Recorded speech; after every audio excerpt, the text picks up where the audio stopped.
All right. That's how you roll cheese.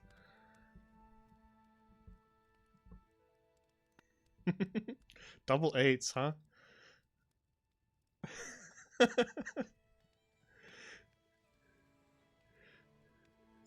It's a random D10. So if you got an 8, that's a bad roll.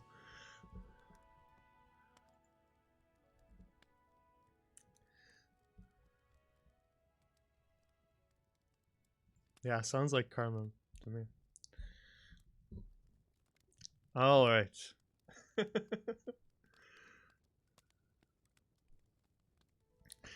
You guys can take 8 poison damage. That's not that much, unless you're level 1.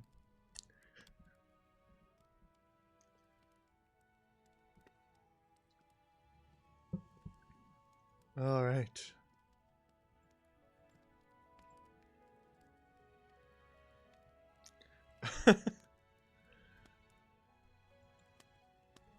Listen, we set out the cheese plate in class, and then that encourages students to not skip class.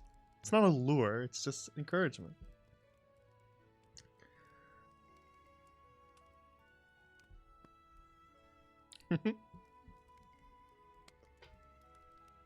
All right.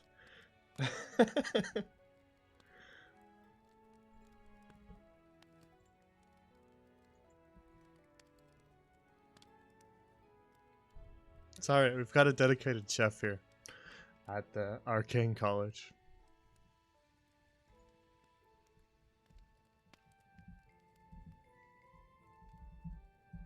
Though last time we tried the magical preparation of food, it didn't go too well.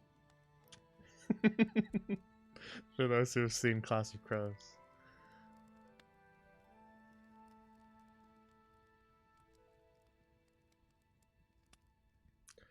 Alright, so, as the stream title says, this is part 2 of our Realm expansion stream.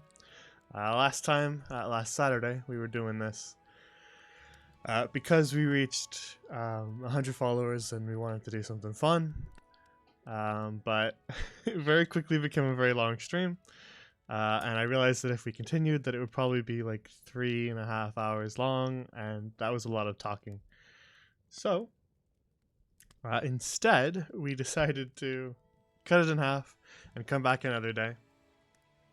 Also to spare my voice, because I knew I was going to have to stream several times more the next couple days, and do a lot of talking with the subsequent sessions. So, we cut it in half, and we're coming back today to finish up. Last time on previously on the Realm expansion. Here's our map. This is what we were looking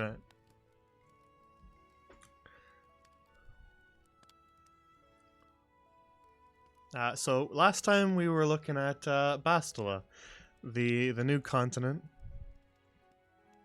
far off to the west of the old continent, Eldranor. And so we did a little bit of talking about this area. We also looked at some of the Glimmering Isles that sort of sit in between them. Which one's the chicken nugget shaped one? This one? Castorania? I think that's where we left off. We did the 7 baronies, sort of the feudal colonies, each run by a different lord and their house. And then we voted on whether to go north or south, and south won. So we went down past the Iron Peak Mountains to Halasatra, and talked a little bit about the Dragon Sands, the desert that Halasatra is mostly made of. And then we also talked a little bit about Urhalai, which is the first city of Dragonborn. It's got some spikes there. I don't know, it might hurt.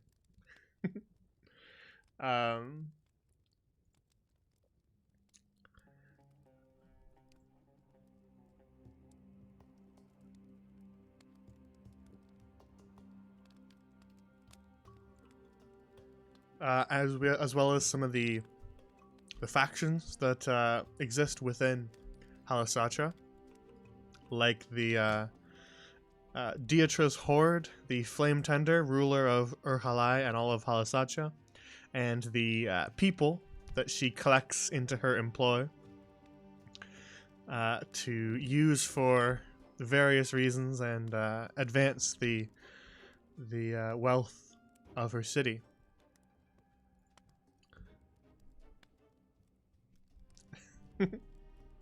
Flamian Tender? No, the Flame Tender. Of Urhalai. We're not talking about Castorania yet. We'll get there, guys. We'll get there. As well as Avrana, the sort of jungle port city, off to the northwest, ruled over by a satrap who answers to Flame Tender Daetra. Indeed, the Dragon Lady is Flame Tender Daetra. We also talked about the dancers, the flower dancers, that have a Bard's College in Avrana, a Bard's College of Dance, and the subclass that comes along with that for Bard.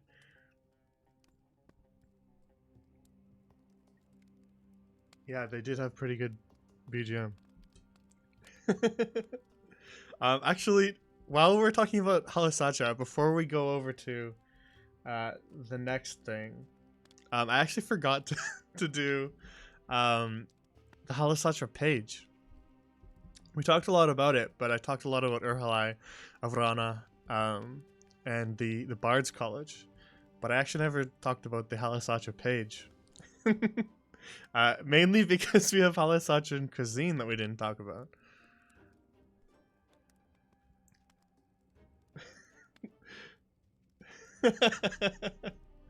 Back to the food zone, everybody.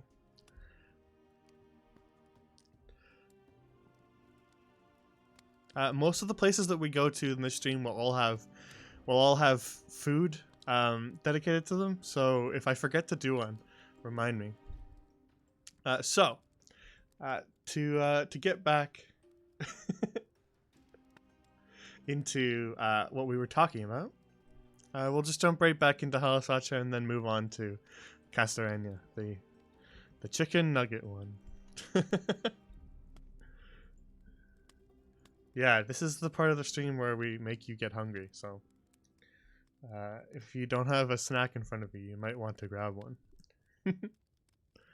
So, Halasatra is the kingdom along the south of Bastila that includes the arid Dragon Sands, the Iron City of Urhalai, the jungle-bound trade port of Avrana, and it even includes the crystalline island of Castorania.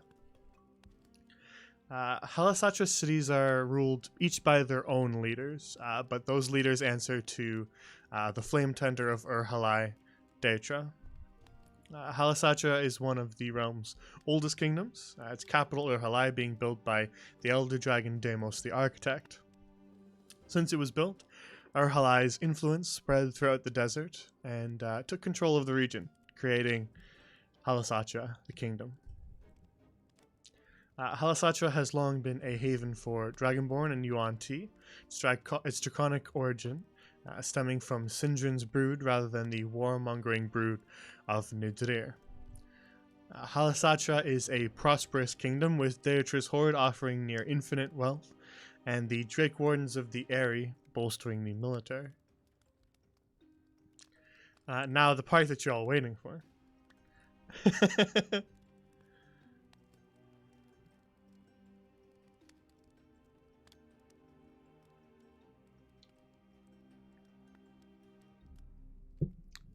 Halasatran cuisine. The people of Halasatra prefer spicy food, even in the sweltering desert heat. Meat is a staple to the Halasatran diet, hunted from the jungles and across the Dragon Sands. And in the nighttime, when the temperature drops in the desert, a warm cup of cafe hits the spot. Damsha Peppers is our first item, a staple in Halasatran cuisine. These spicy peppers, Damsha meaning black tail, refers to the red pepper fading into the dark black around its tip. The pepper is used in a lot of different Halasatran dishes, everything from mixed into rice to being ground up and used in marinades for meats. And of course, they just eat them whole as well.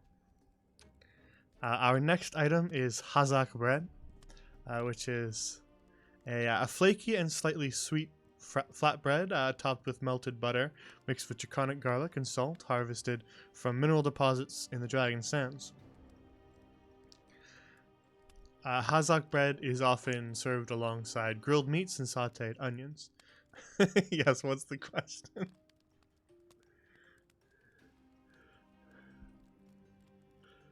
And yes, Damsha Peppers have a con save attached to them. It's a little bit different. That's the difference. It's a little bit sharper, a little bit stronger. And it grows in different environments.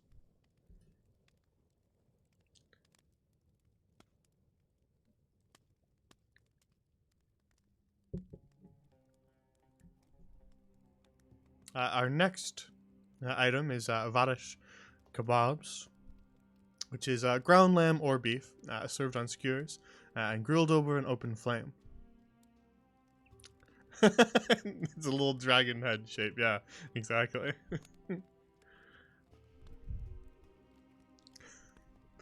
The marinade is made with crushed walnuts, parsley, draconic garlic, Damsha peppers, and served with freshly squeezed pomegranate or lemon juice.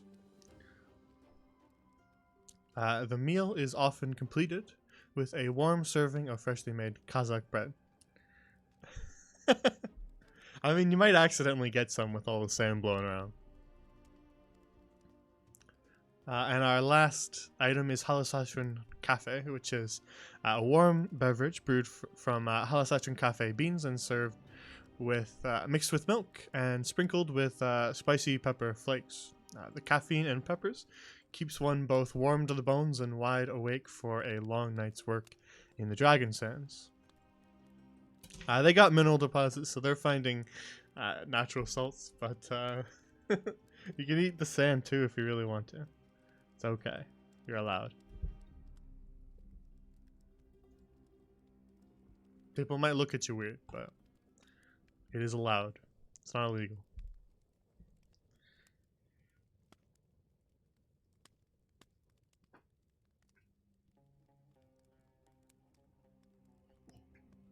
So, that is Halasatra. I wanted to finish up there.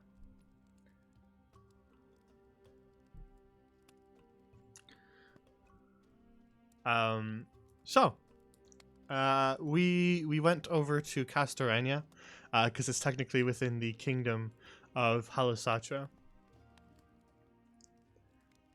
As the leader of this area also answers to the Flame Tender as well.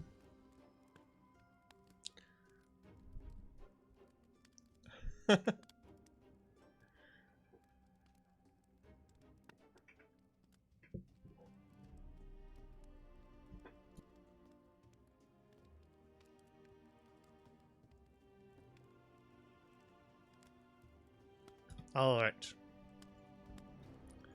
So,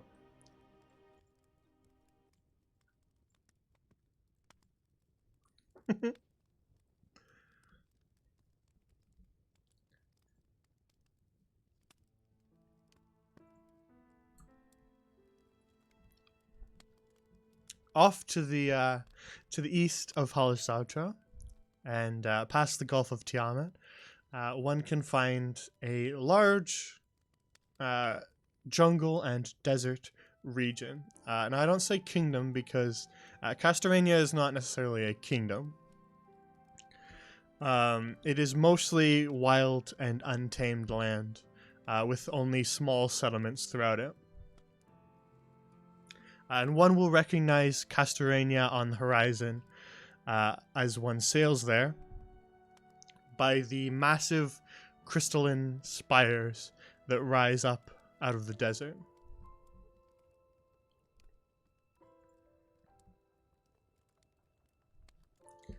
So, Castorenia is a southerly island off the coast of Halasatra. A vast desert sits at its center, with massive crystalline peaks jutting out from the sands. The crystal mountains crackle with an arcane energy, giving rise to all manner of strange occurrences and beasts within the shores of Castorenia. Castorenia is also the location of Mauricia, an oasis city that plays host to the Crystal Archivists. The Crystal Archivists are a group of scholars, librarians, sorcerers, and sages that study the strange effects of the crystalline formations found on Castorenia. Among the crystal archives, one can find a large number of gem Dragonborn drawn to the area for obvious reasons. Now, Castorenia is a subset of Halasatra, and so they share a lot of the same cuisine, but they do have an exception of a few specialty dishes developed by the scholars of the Crystal Archives. Gem Dragonborn, as it would turn out, have quite the sweet tooth. So, some Castoranian specialties are crystalberry shaved ice, which is a delicious dessert treat, perfect for cooling down after a hot day in the Crystal Desert. The ice is chilled through magical means, then finely shaved and topped with a gemberry syrup. Crystal berries are delicate little crystalline fruit that grow along the vines of the oasis of Mauricia.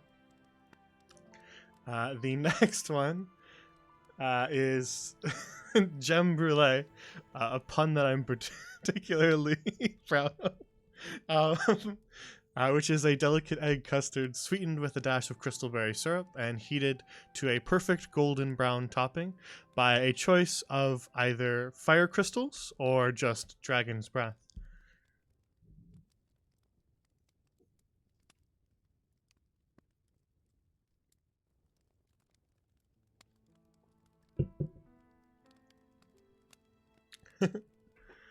So, also included with the page for Castorania is a few more things. Just give me 1 second to check something. I'm still here. I haven't disappeared. I'm hiding behind the DM screen.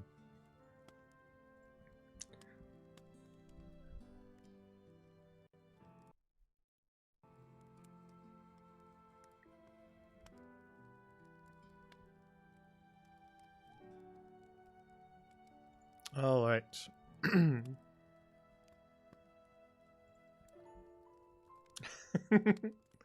Yeah, you guys never learned object permanence, so as soon as I go to this screen, if I didn't have my face on the screen, you would forget who I was entirely.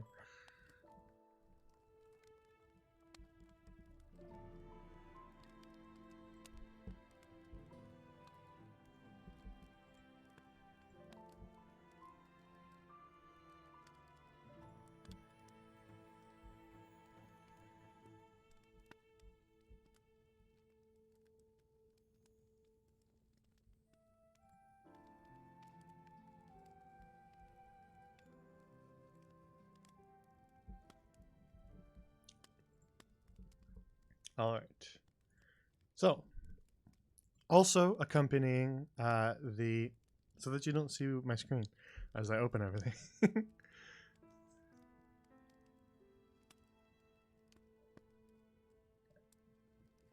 You guys know that I always have secrets. But I'm back now. I exist once again.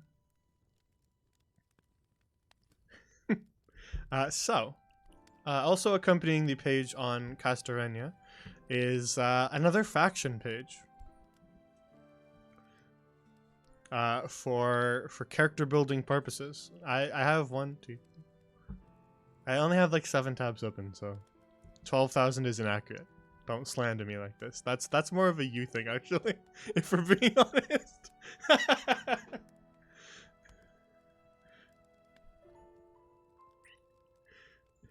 You invited that one.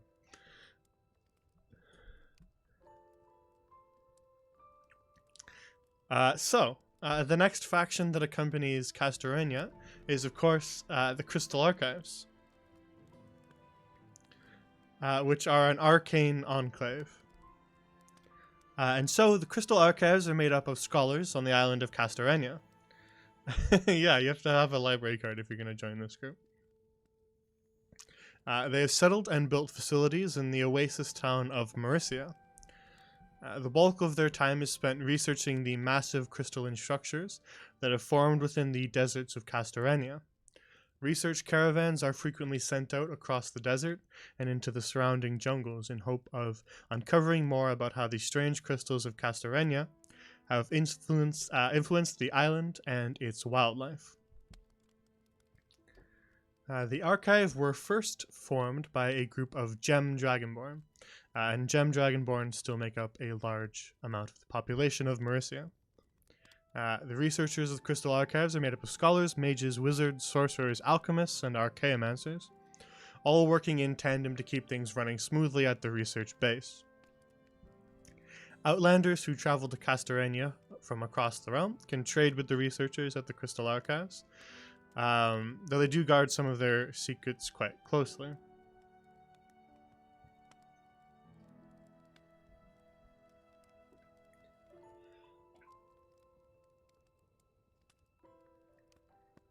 And of course this is their sigil.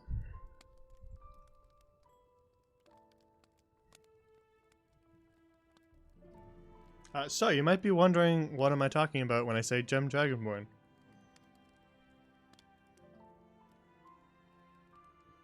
Well, considering that they're all sort of spellcasters, their librarians are, you know, decently tough. Not pushovers.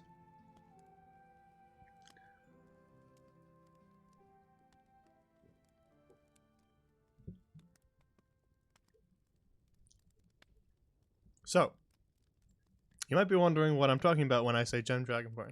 I'm referring to a more recently added, well, they were a thing a while back, but they've been sort of revamped and re-added to D&D lore, which is the Gem Dragonborn. And they're sort of a race variant of Dragonborn, as Dragonborn stem from particular ancestral lines. Often it would be sort of like, if you're a red Dragonborn, you stem from a red dragon's ancestral line. But there are also metallic dragons, and not all of them are chromatic dragons like red and blue. There's also gold dragons and silver dragons, like the metallic ones. But there's also gem dragons, like crystal dragons, amethyst dragons, moonstone dragons, and all sorts of things like that. So a gem dragonborn would be one descended from that.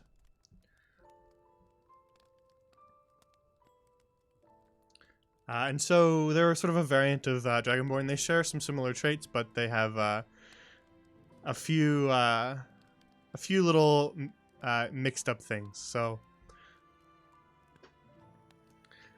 similar breath weapons and stuff like that, but breath weapons taken from the gem dragons ancestry. So rather than fire and stuff like that, they have different damage types depending on the type of gem dragon they descend from. So that would be things like force, radiant, psychic, thunder, and necrotic damage. They also have a bit of mild telepathy, able to send messages to creatures within 30 feet of them. You don't need to share a language, but the creature must at least be able to understand one language. And then at 5th level they can manifest Spectral Wings to give themselves a flying speed.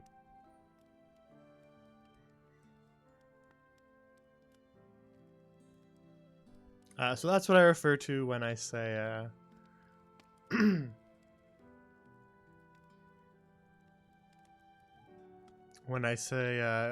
Gem Dragonborn. So those are fair game for making characters if you want to make one. Though I will say not a lot of art exists for them, so you will have difficulty finding references. If you do want to commission some art, that might be your best option.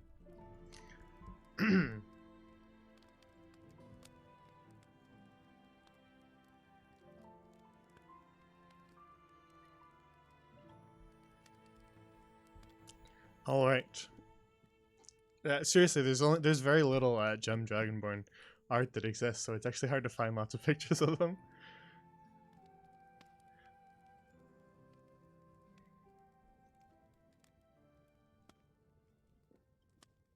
Exactly, yeah, Chibi, you gotta change that.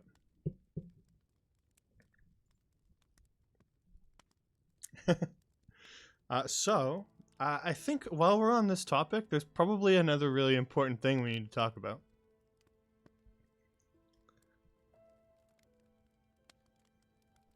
And I mentioned last time, as we were ending, that we had some important lore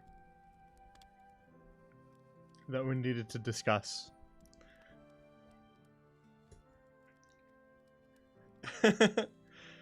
And so that's what I think we'll do that next, because it ties into Castorenia as well as Halasatra, and the entire realm as a whole.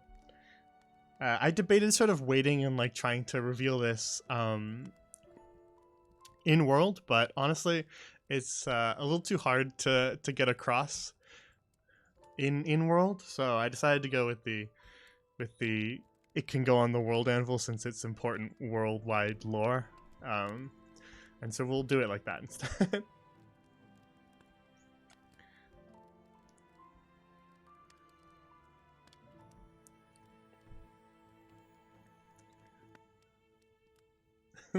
That was the behind the scenes shot there of all the pages. You're waiting outside the principal's office, but yeah, the principal's about to tell you that the entire world that you know is a lie.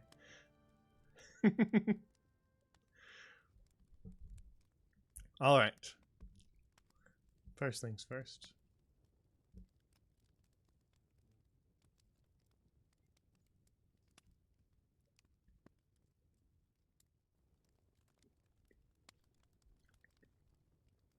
So, some of you might know that throughout these several campaigns that we've had on the channel, there's been some sneaky little lore on dragons. And I've kind of hid it in the background. And several different campaigns have learned little bits and pieces about it. But instead, I think we should just talk about it in full. So let's do that. Let's talk about the Dragonfall.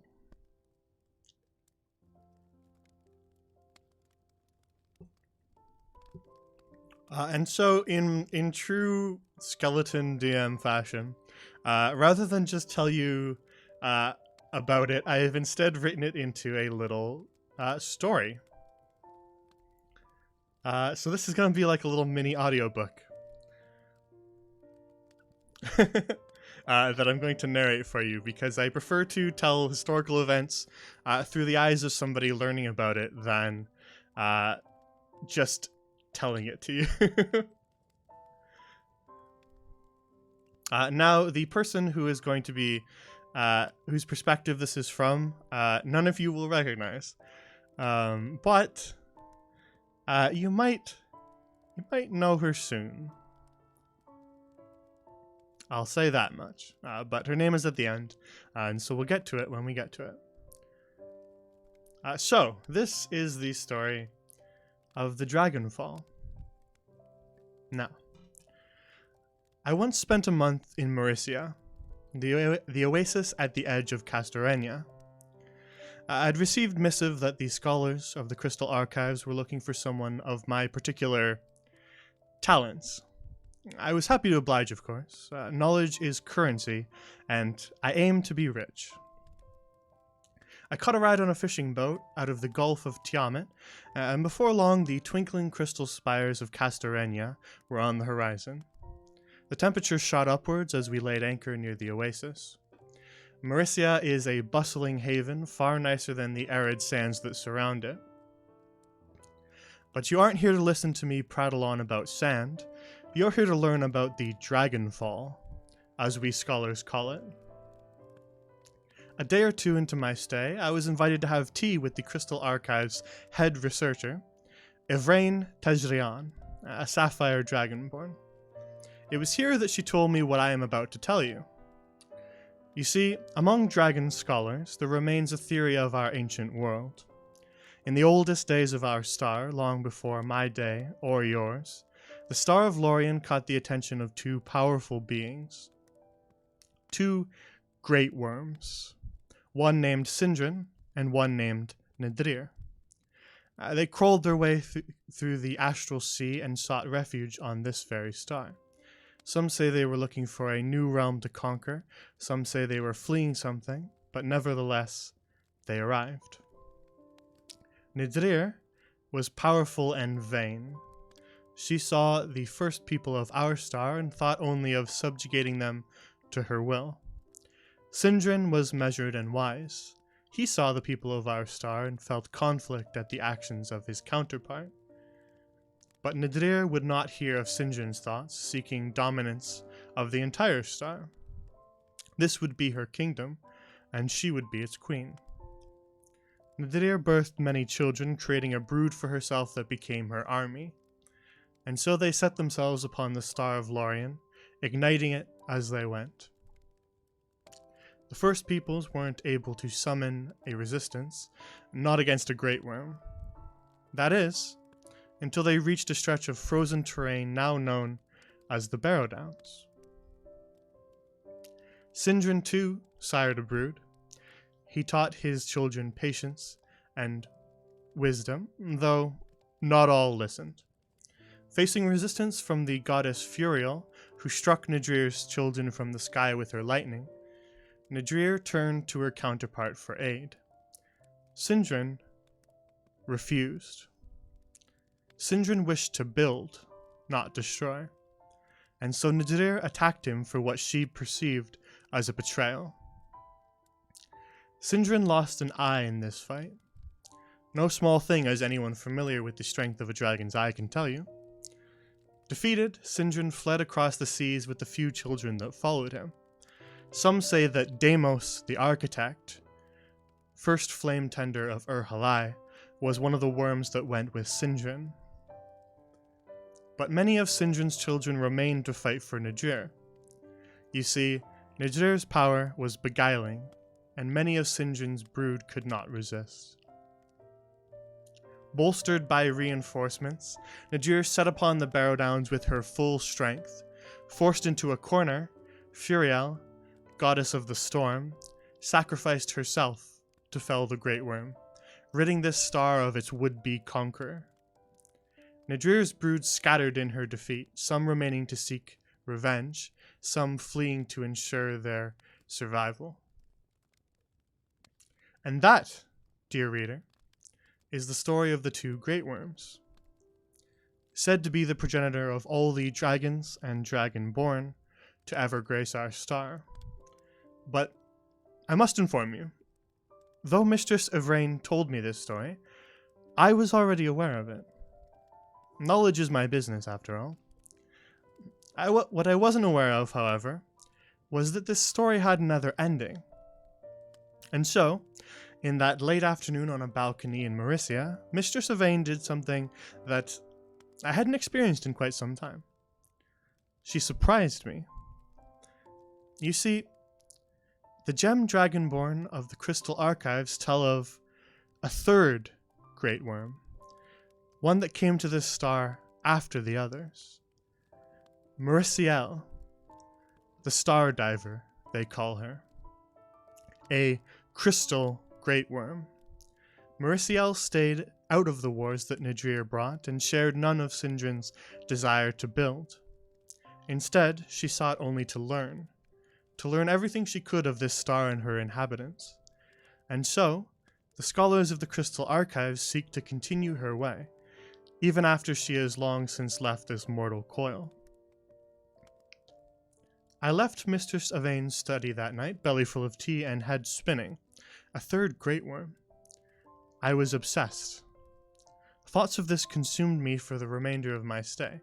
I wasn't sure what to think of it. There was no way to prove what Avery had told me was true, and yet the crystal spires around me seemed to confirm it. At the very least, I thought.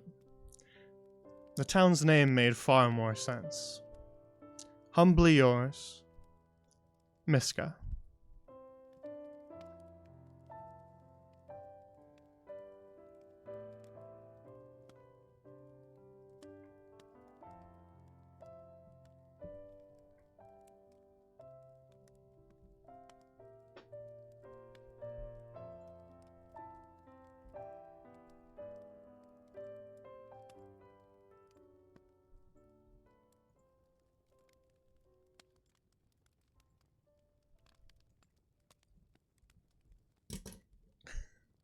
I don't know what you're talking about, Judy. So, that is the story of the Dragonfall. As told through the perspective of Miska, who you guys will meet later, don't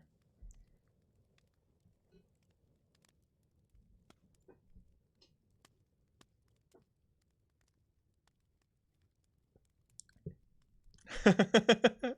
Ominous? No, never. Me? Ominous? Surely not. So that article will be public after this stream if you want to reread that for details or whatever if you missed something. It'll be either in the history section or the lore section. I haven't decided yet. It kind of fits both of them. Yeah, I prefer to write historical stuff through that sort of lens, as if somebody's sort of learning about it rather than me just telling you about it. I think it fits both of them, so I'll just probably like flip a coin or something. I might add it to the history section just because that's a smaller section, so it'll help to fill it out. Yeah, I think it just makes it feel like you're being told the story by somebody rather than me just telling you the story. It feels more in universe and canon, so that's why I prefer to tell historical stuff like that. Actually, yeah, we'll put it in the history section for that then, because the other one's written like that too. The War of Two Lions is written through the perspective of a bard telling the story and someone in a tavern listening to it. So I'll put it in that section because this one fits that style of writing. So yeah, thank you for listening to my audiobook, my short audiobook.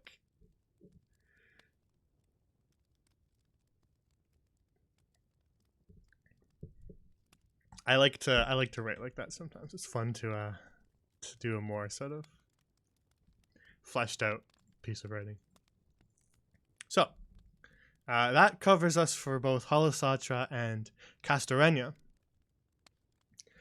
So as promised, I think we need to head north, right?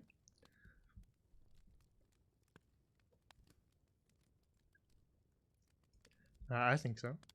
Sounds good to me.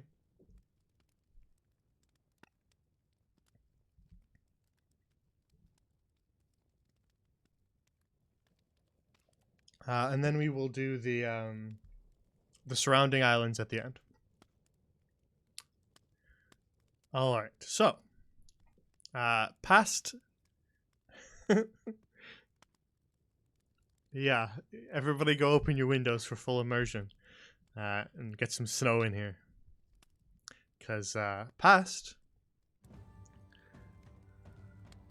the Seven Baronies, far to the north, one will eventually make their way through pine forests, and further past those, they will find a massive mountain range known as the Midnight Vale, known to be incredibly dangerous, and so very few attempt the journey at all. But should one manage to weave their way between the mountains or climb over some of them, they will eventually find themselves at a massive, snowy sprawl of untamed tundra, filled with snow-capped mountains, and all manner of dangers. And the people from the south call this area the Stormlands.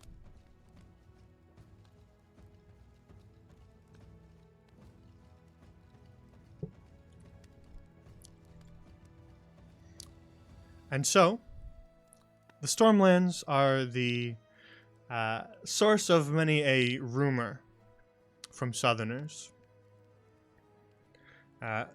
They often tell all manner of stories of what lies beyond the mountains and beyond the icy seas to the north. But very few are able to confirm it, as very few ever survive a journey north. So, let's talk about the Stormlands then, shall we?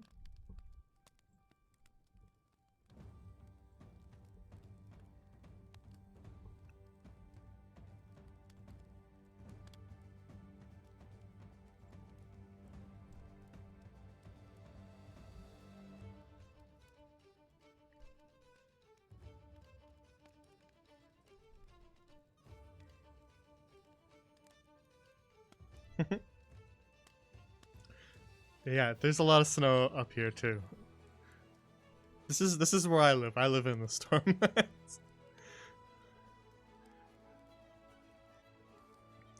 So, the frozen north of Old Bastila is commonly referred to as the Stormlands.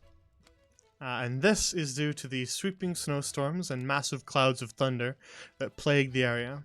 Few dare to make their way into the Stormlands. Those that live there do so in small nomad tribes, wandering the tundra to avoid the worst of the raging storms. Those who attempt to sail to the Stormlands, rather than traveling on foot through the Midnight Vale, find their boats wrecked upon the floating icebergs. Those who do try to travel there by land, of course, must get past the Midnight Vale, a towering mountain range filled with unholy perils.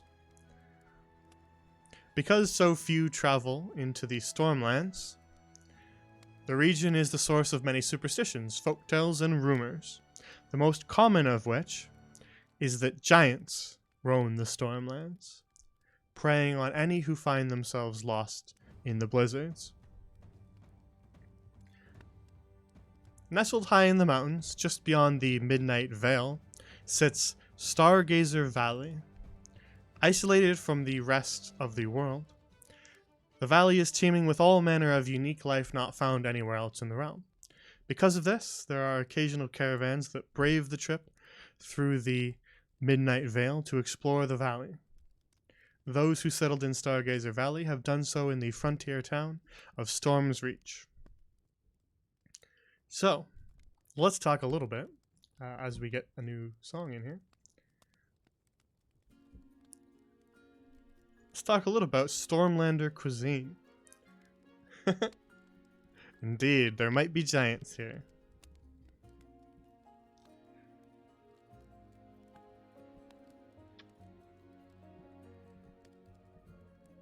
Frost giants, storm giants, all kinds of giants in the north. So,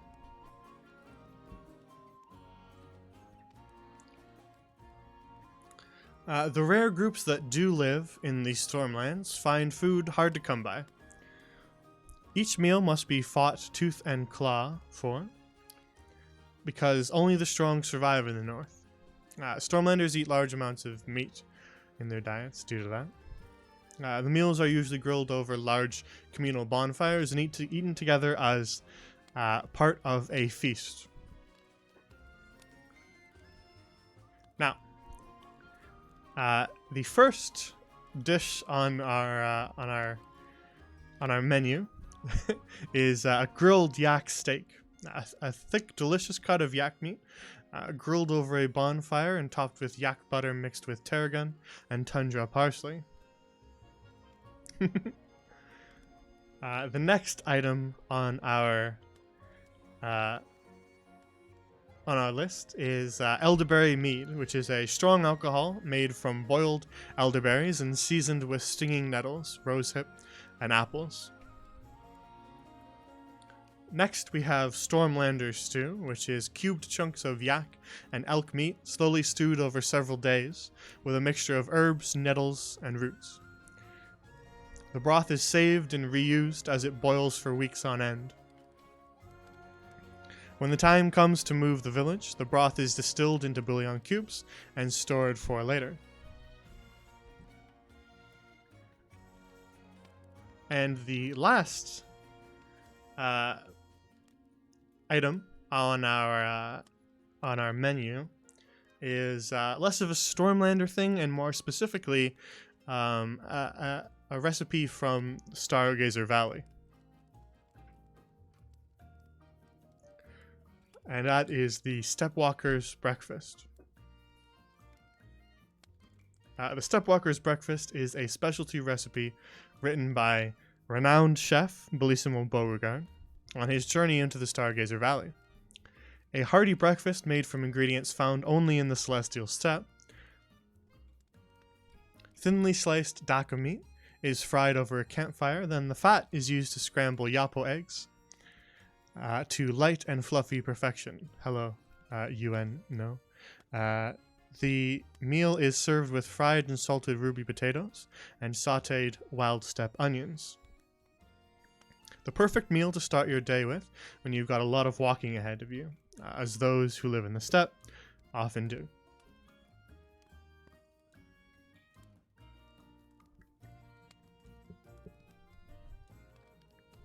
Let me double check something.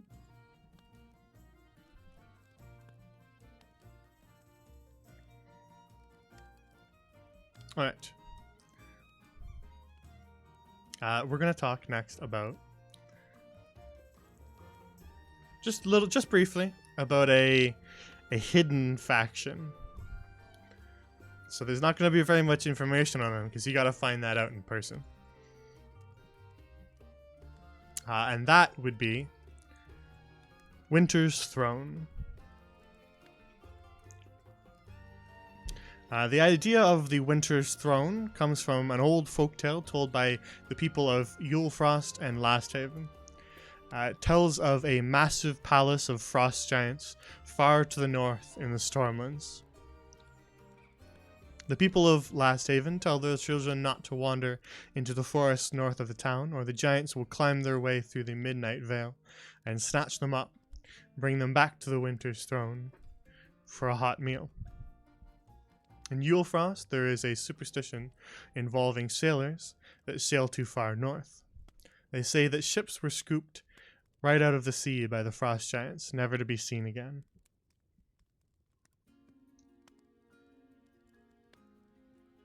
Yeah, you can if you want to, Tubi. That's what D&D's all about. So again, not very much information on this one. Because it's a secret, but I wanted to tease it, so you only get a little bit of info.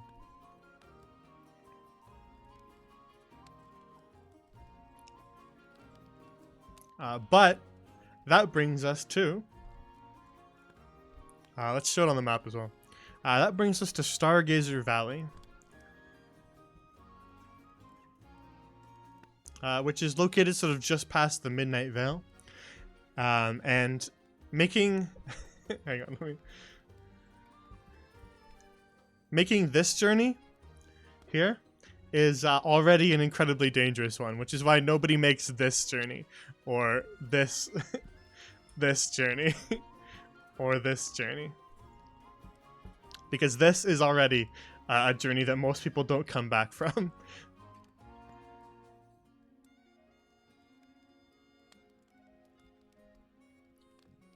But the few who make it on the very rare caravan that does make it past the Midnight Vale and arrives at Stargazer Valley will find this.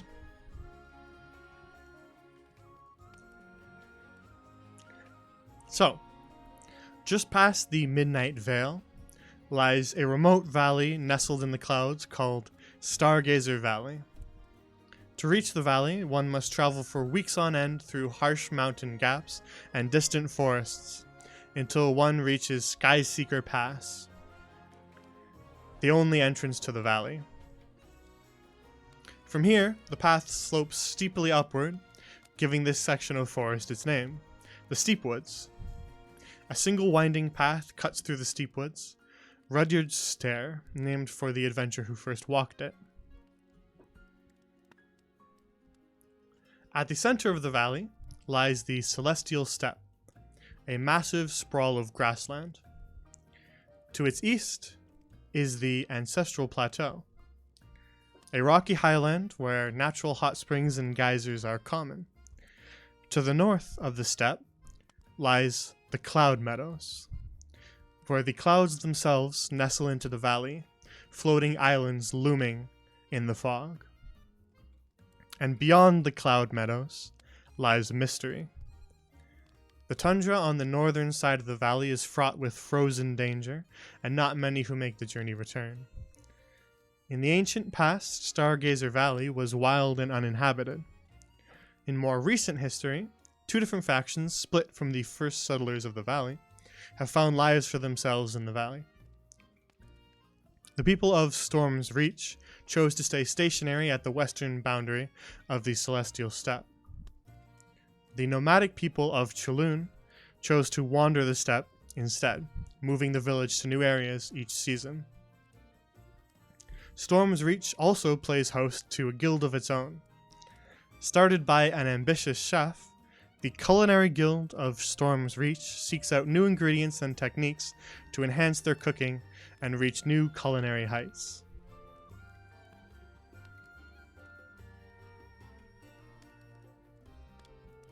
Now, I saw you guys freaking out in the chat about it.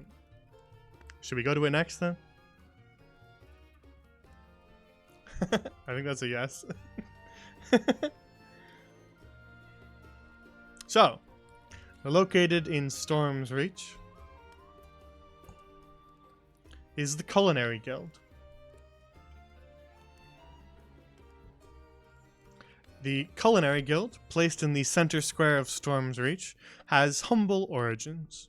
It was originally merely a tavern and inn, started by a Nyan-Hari chef, Bellissimo Beauregard, who traveled to the Stargazer Valley with its earliest settlers in search of inspiration for new dishes. Over time, its reputation grew due to an abundance of rare resources found in the valley.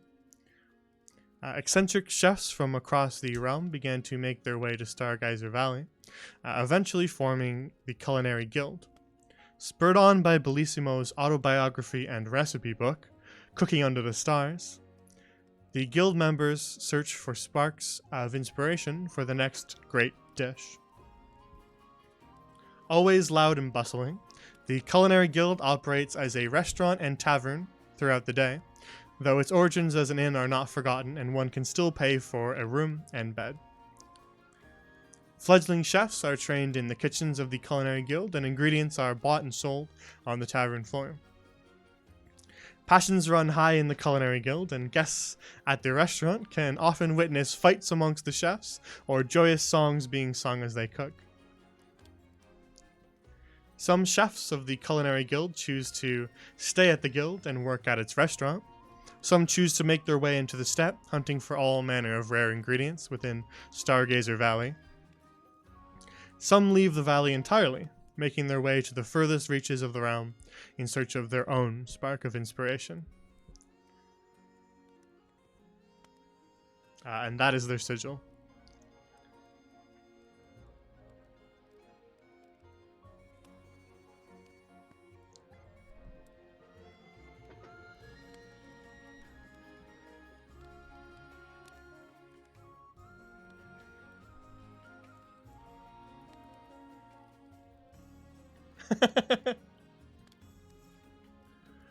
Well, I do have plans for an eventual campaign that takes place in the Stargazer Valley. So, we'll see more of them there, but they're also available for backstory stuff as well.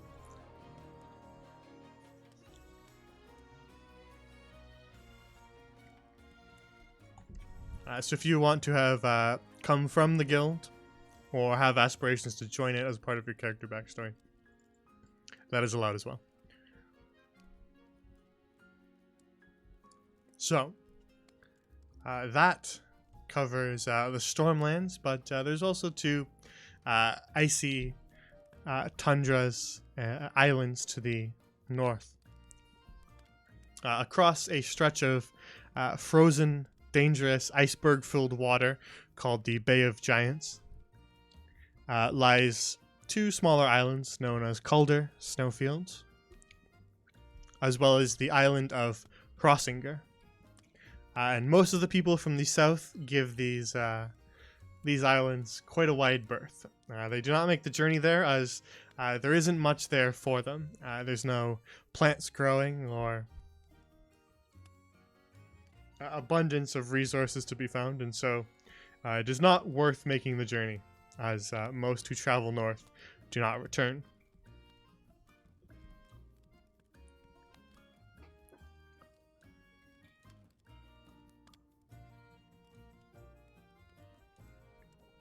So, now then, that covers the north.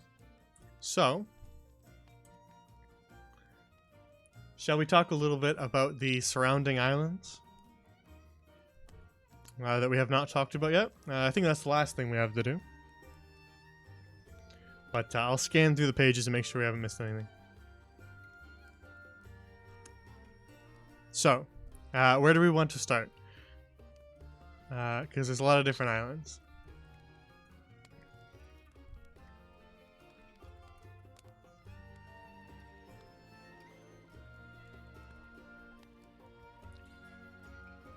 Any of these catch your eye?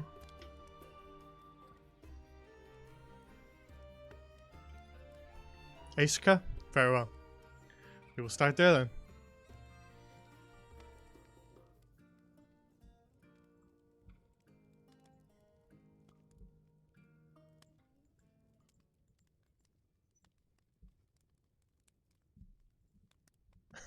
Too late, Chibi. We'll go there next. Some of these islands, these two in particular, the smaller ones, they don't have full pages on them because they are sources of mystery. But I'll describe them for you.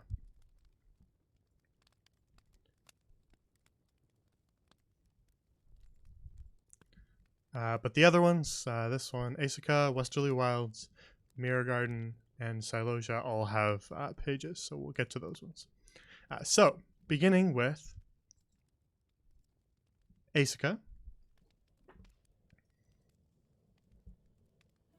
Let's get right into it. So,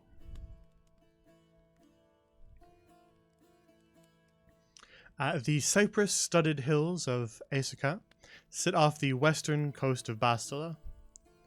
Asuka is a land of golden wines, perilous odysseys, and elegant thespians, as well as mythical beasts. As an island nation, Asuka's military might lies solely in its navy, and her sailors are some of the best in the world. A coastal life means a diet of seafood supplemented by lamb, figs, and olives. Asuka is the homeland of many a satyr, centaur, minotaur, and cyclops. The centaurs and satyr host massive feasts in their numerous vineyards, while the minotaur and cyclops prefer isolation in the rocky hills.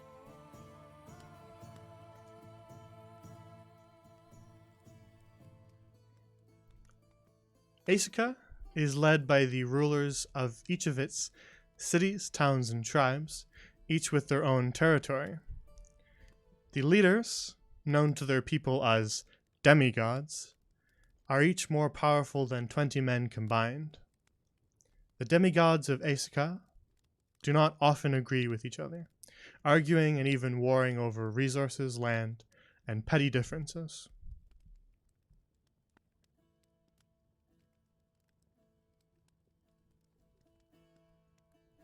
Asukans tend to have diets high on lamb, as the island nation has perfect fields to raise sheep. The hillsides also make for perfect terrain for vineyards and olive orchards, making olive oil and wine another Asukan staple. Wine is consumed during every meal on Asuka, watered down for the younger ones. The first item on our menu is Asakan Golden Wine, which is wine made from the yellow Asakan grapes that grow in the hillside vineyards. The finished wine is mixed with honey and golden berries, giving this wine its characteristic shimmer. The next dish is lamb kavalaki, which is grilled lamb marinated in Asakan spices, served on skewers made from kavalaki, a type of stiff riverside reed. The dish is often served alongside pita flatbread with a full goblet of golden wine.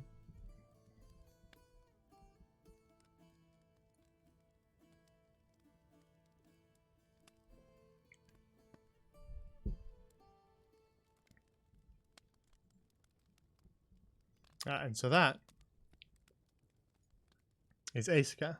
Now, but we will have more to cover on that at a later date, as we need to make some more maps. We need to make flesh some stuff out. But Asaka is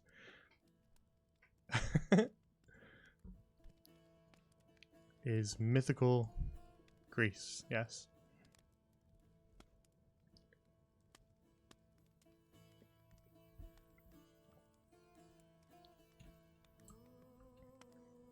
So, where shall we go next?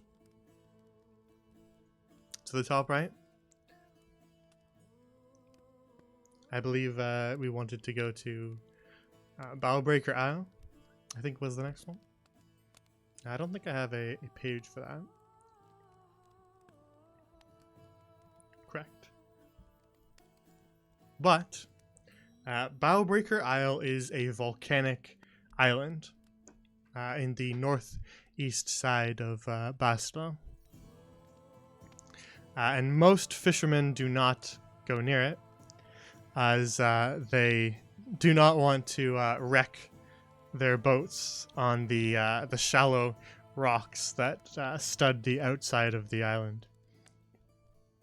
It has created many a shipwreck, and one sailing by who uses a telescope can see the carcasses of those old ships wrecked along its shores.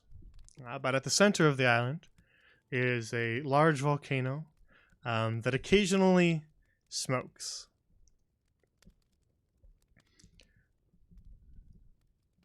And people tend to give it a rather wide berth, not wanting to find themselves one of the ship graveyard, indeed.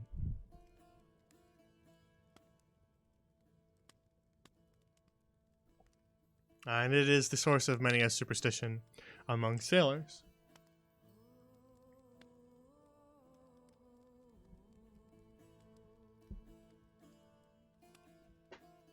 While we're covering the smaller ones that don't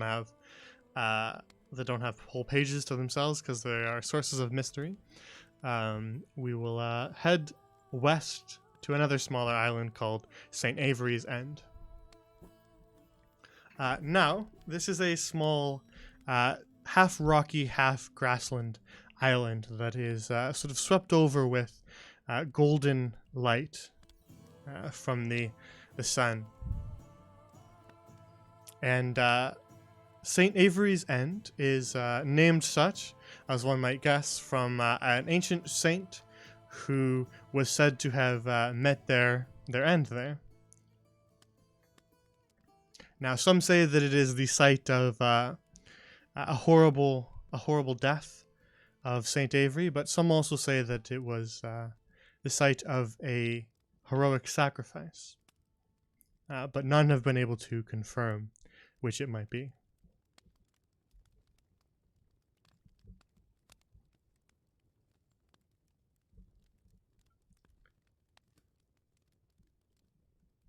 So, where shall we go next? The Westerly Wilds, Mirror Garden, or Silosian?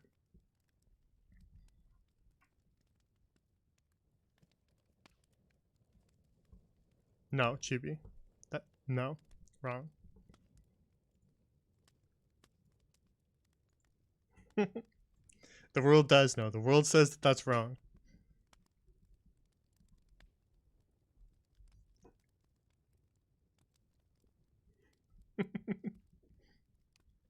So, where do you guys want to go next?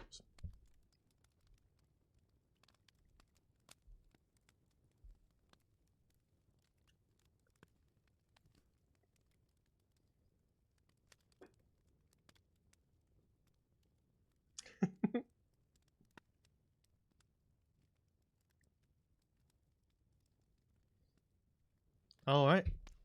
Westerly Wilds it is.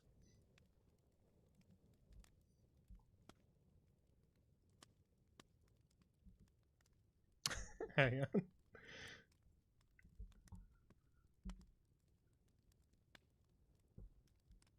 Let me see if there's a page for this. I don't know if I made one.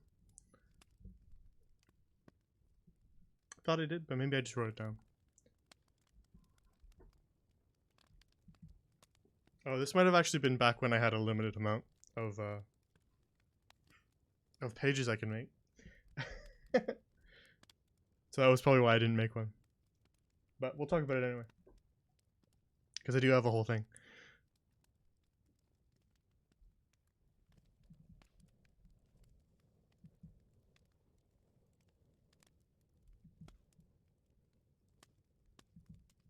Alright. Yeah, it seems like that was because I was Alright. So, we'll just go over here. Let's talk about the Westerly Wilds, shall we?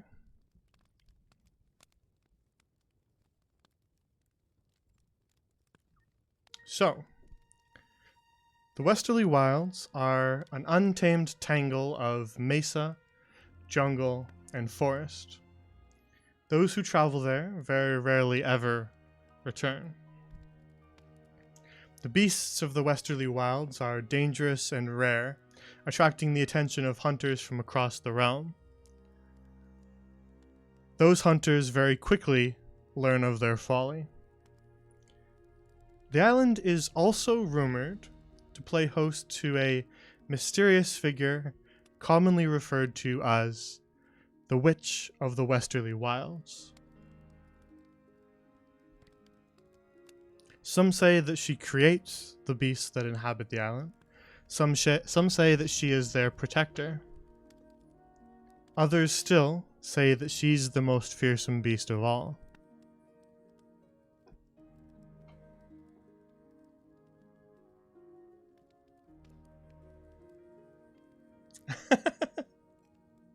You guys just noticed what the hat looks like? That's how long it's taking you to notice?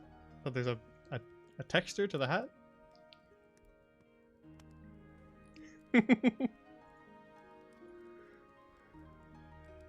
No, I didn't say wicked.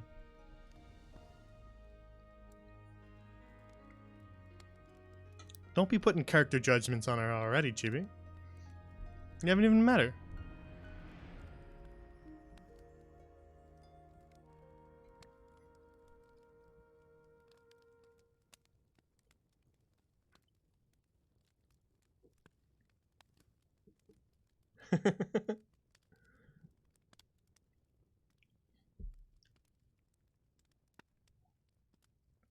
Maybe she's the wonderful witch of the Westerly Wilds.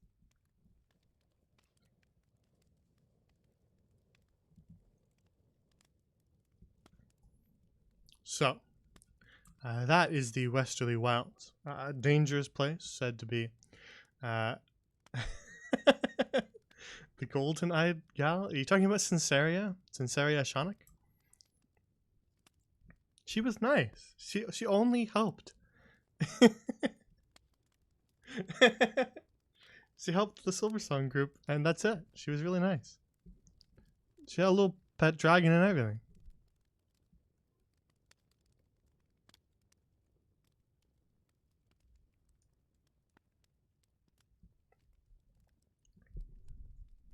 Man, if people with golden eyes give you the heebie-jeebies, then you're not gonna like every single campaign that I've ever written. Because there's always one hidden somewhere.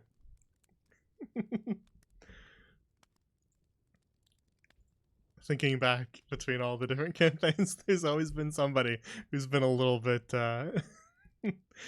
sketchy and has had those golden eyes.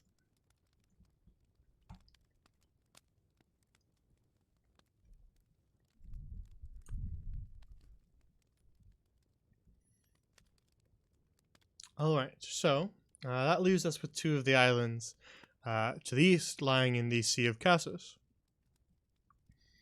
So, does anybody have a preference which one we do first? I think we should probably do Silosia first, since there's less stuff on it, and then we'll do Mirror Guard. Yeah, she was nice, and she helped them.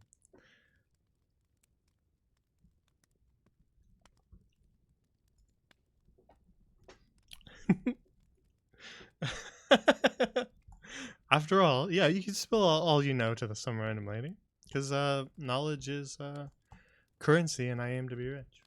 After all, right? So, true. Yeah, listening to Golden Ladies has worked out for Kosh. So, yeah, that is definitely 100% true. Yeah, we'll start with Silosia.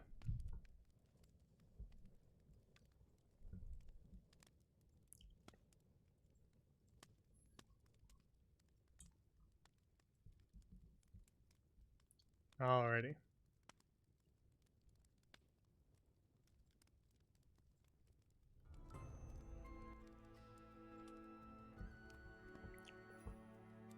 So, lying in the Sea of Cassis, to the west of the Glimmering Isles, is the jungle island of Silosia.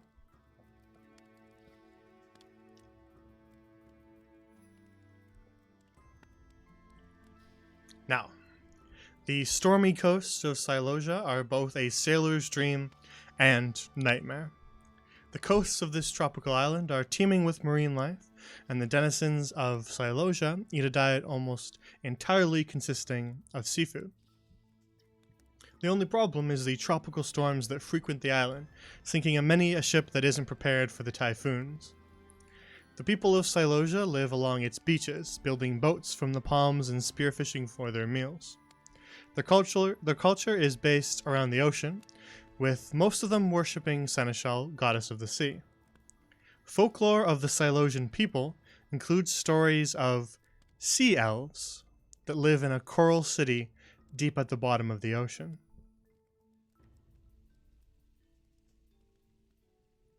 Now, the people of Silosia, they live mostly off of seafood, and they don't actually really dare to head too far into the jungles, as it can be very dangerous in there. So they live mostly along the coast, and prefer to fish for their meals rather than hunt. So, the people of Silosia live off of a diet of mainly fish, shellfish, and harvested fruits and vegetables from the coast.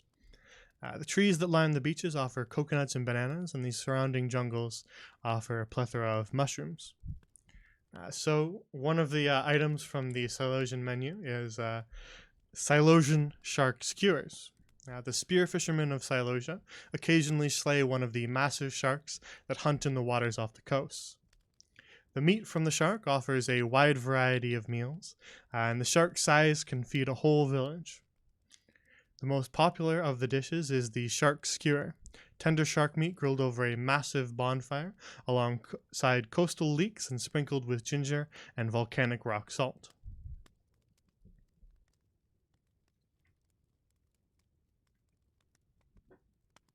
So that is Silosia. A little bit of mystery there involving their folklore. We'll see if anything ever comes of that. Surely not, right? It's just a lie.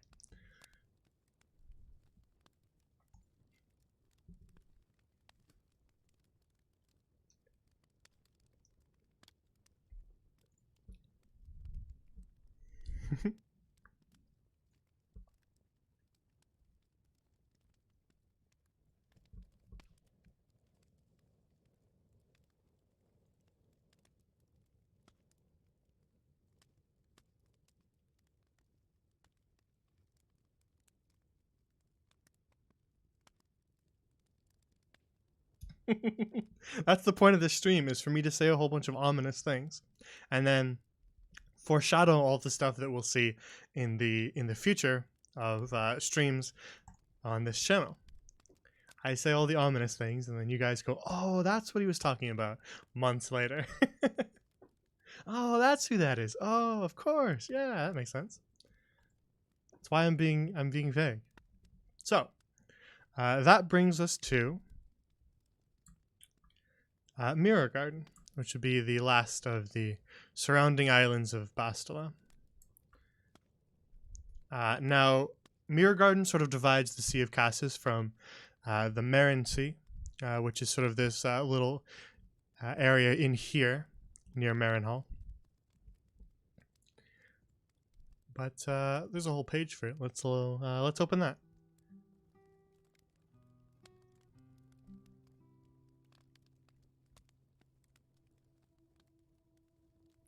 There it is.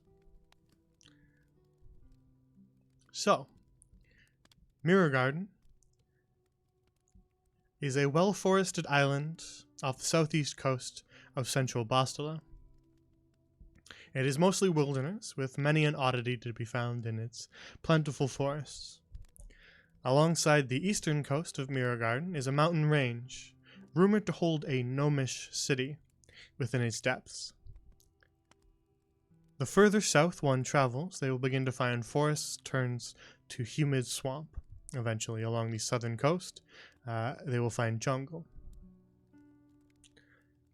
Along the northern coast of Mirror Garden sits Fair Basin, a hidden tree-bound city. Fair Basin is a Limsian city, full to bursting with warrens of the rabbit folk. The Limsa of Fair Basin are quite wary of outsiders, so one should exercise caution on their approach, lest they find themselves riddled with grung poison-tipped arrows.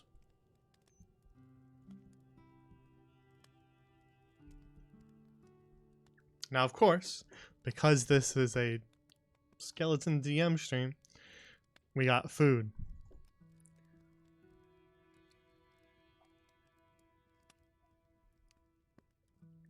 Sure, Chibi. We'll write those in if anyone visits Mirror Garden. The Limsa of Mirror Garden eat exclusively vegetables and mushrooms, and so all of their recipes lack meat. They actually cannot digest it. That's a part of the traits of the Limsian race. They cannot digest meat as they are rabbit folk. So they've gotten quite good at preparing plants found within the forests of Mirror Garden in a myriad of ways.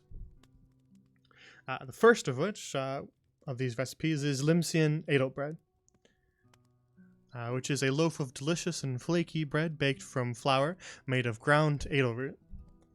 The bread is sweetened with beet sugar and served piping hot. The next item on the Mirror Garden menu is carrot wine. Fermented carrots are sweetened with berries and aged in large wooden casks. The Limsa blow the glass bottles it's stored in themselves, and so each bottle of sunset orange carrot wine has its own unique look. You'll never find two bottles that look the same. Some of them are sort of square-shaped bottles, some of them long wine bottles, some of them are sort of twisted and formed into spirals, but you'll never find two bottles of carrot wine that are identical, much like a snowflake.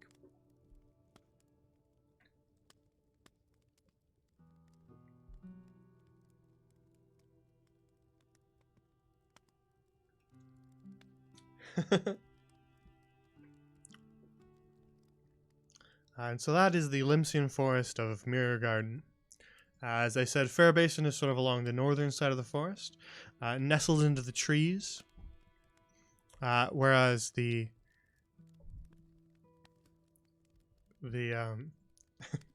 true, yeah, I think it's concept art from Dragon's Dogma Online. That's what it is. If you're curious. But I felt it fit Mirror Garden.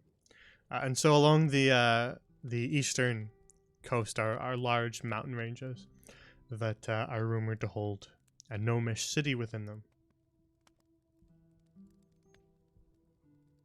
And that is Mirror Garden, which covers all of Bastila.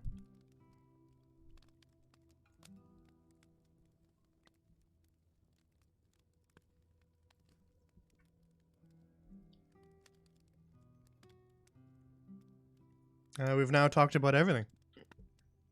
Let's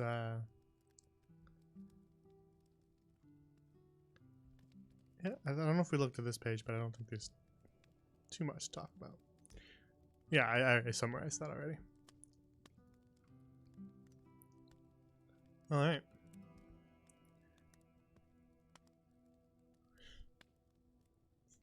This. Yeah, that's Balloon Dog Island. It's crazy how you discovered the name of it so quickly. I mean, I guess sort of. I probably wouldn't have thought of that if you hadn't said anything, but I can see it if you tell me that it does.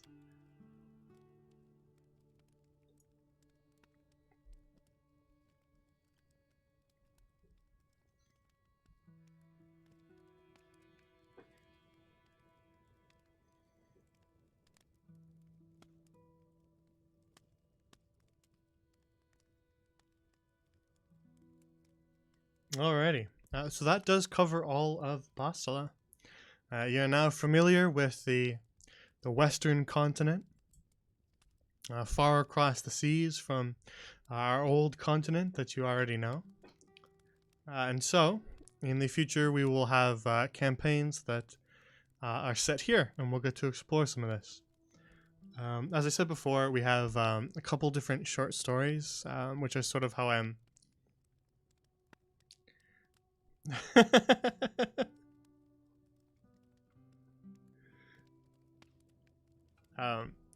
it's sort of how I'm planning on doing campaigns from here on, shortening them down a little bit so that they're not tiny. They won't be small campaigns, but they'll be a little more concise, just so that it's not as much of a commitment for everybody, and so we can get them kind of done faster, so that we can tell some stories in some places that haven't been thoroughly visited yet. And so 2 of them will be set here. Of the 3 that I'm planning, 2 of them, not in Red Spire, but in Bastila. 2 of them will be set in Bastila, but I have plans for a lot more. And then 1 of them is going to be back in Eldrannor, in Althea.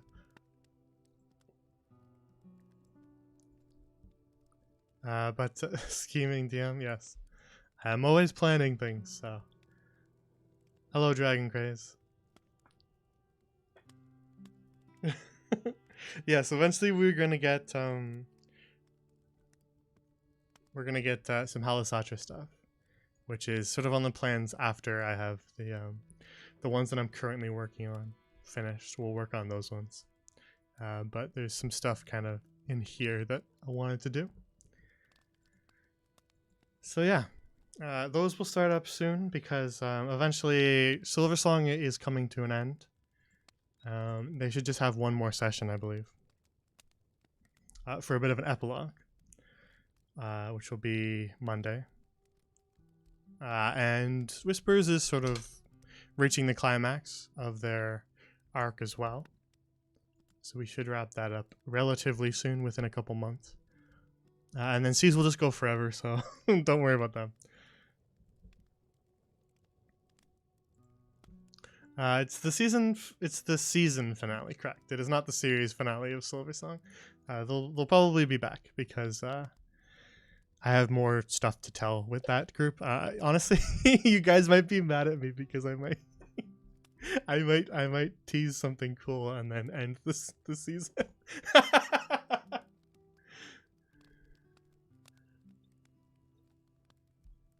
Yeah, GB, you might just want to skip ahead until the point where they get to Kasana, because like there's so many sessions of Seas and they're just gonna keep going forever. But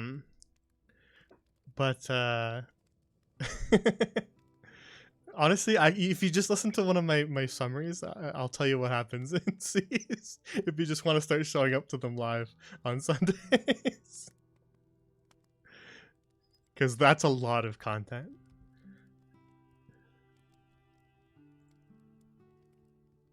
Don't worry, they're the ones that are separated from the timeline, so it's all good, Chibi. You're not technically 5 years behind everything else because they're sort of isolated.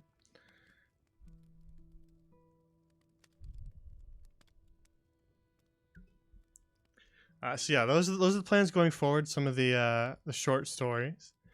Yeah, they're chaos live, so if you show up live, it'll be fun.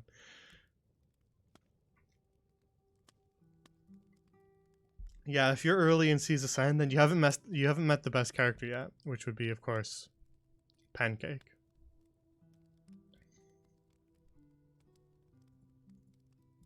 Who is a fan favorite. He won the annual best character poll by an absolute landslide. So yeah, we'll have here, let's switch over from the Mirror Garden music to something comfy. You guys can't see the name of this song, can you? You can't see. It's a secret, and it foreshadows something that you're not allowed to sing. But you can't see it.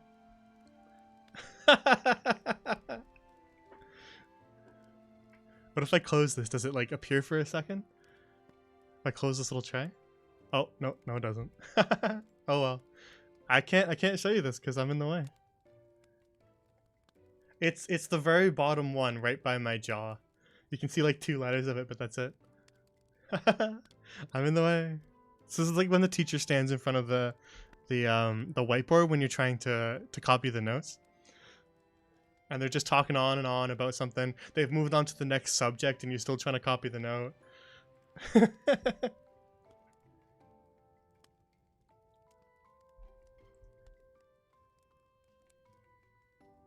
Nope, I'm not getting out of the way. Wait, what if I just do it for like 2 seconds? Ready? There. That's all you get. If you missed it, you missed it. VOD boys will be the true kings because they can go pause.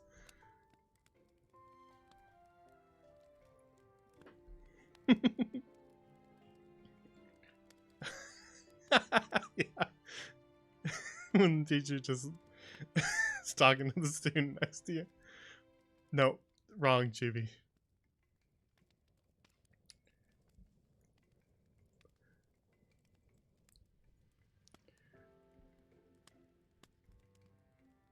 Got part of the way there. Balcony. I still find that funny that I've changed your entire name just because I pronounced it wrong.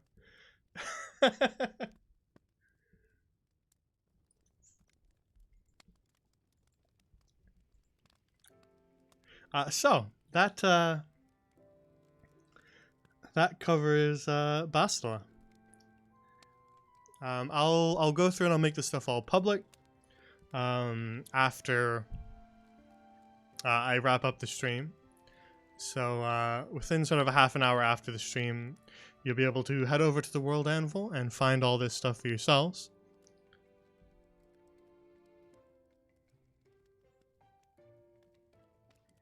No, nobody is Urine Cole. His name was Yaren Kull.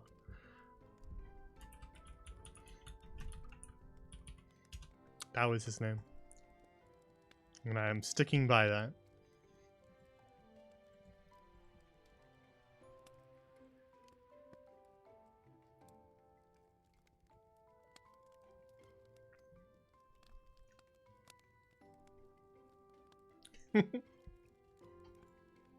That's why I spell everything out for everybody, just so they can know exactly how it should look.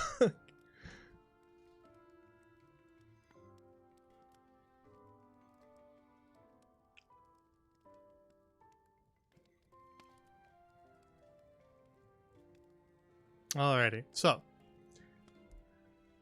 yeah, to wrap up, we'll have some new short stories appearing soon on the channel.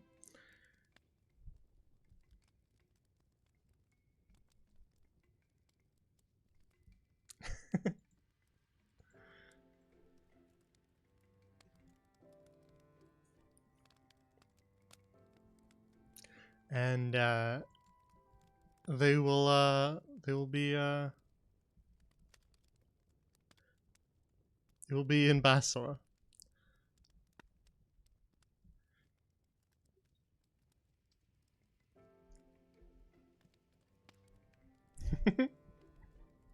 No. That wasn't his name. His name was Atreus. And he was nice. He gave them apples.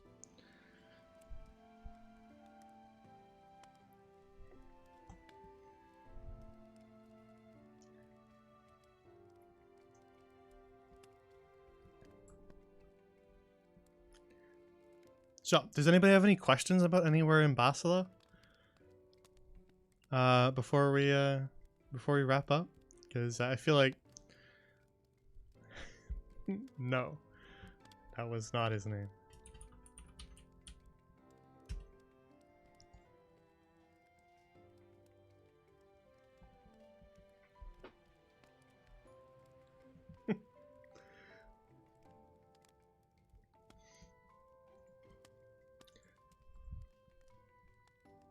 So, if anybody has any questions, they can ask them now. And maybe I can elaborate on something that wasn't clear. But otherwise, we will wrap up. Because we've shown all of Bastila. This continent slaps good, I'm glad. Because we'll have some campaigns taking place here. So we'll get to explore some of it. I wasn't sure whether I should make a page for it or not, but basically there is sort of a sub-faction of the Seven Baronies that is basically like bannermen for one of the baronies. I didn't want to like add it to the factions page because I feel like it's just repeating a lot of the information on the Seven Baronies page about all the different areas. But if you want to be a representative of one of the families, then you can do so in your backstory. As they would have bannermen who represent them. So if you want to be affiliated with one of the noble houses of the Seven Baronies, that is allowed.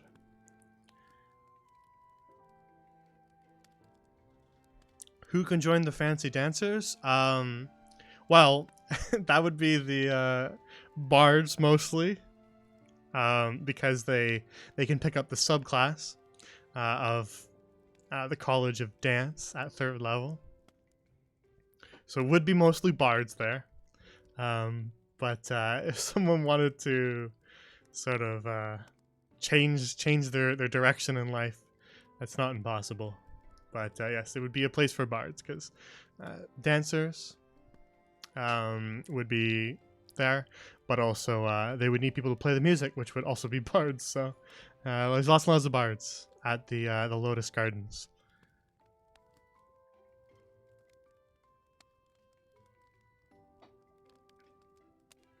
So yeah, we will eventually have a campaign down in Halasatra where we'll cover some interesting things.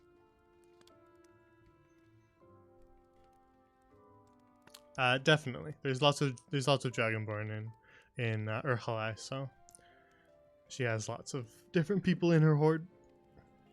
Wait, what? Balcony?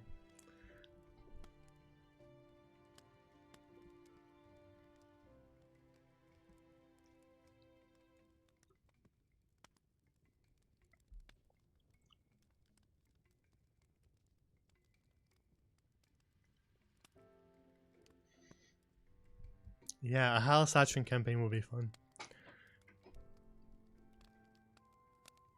Lots of interesting things we can do on there.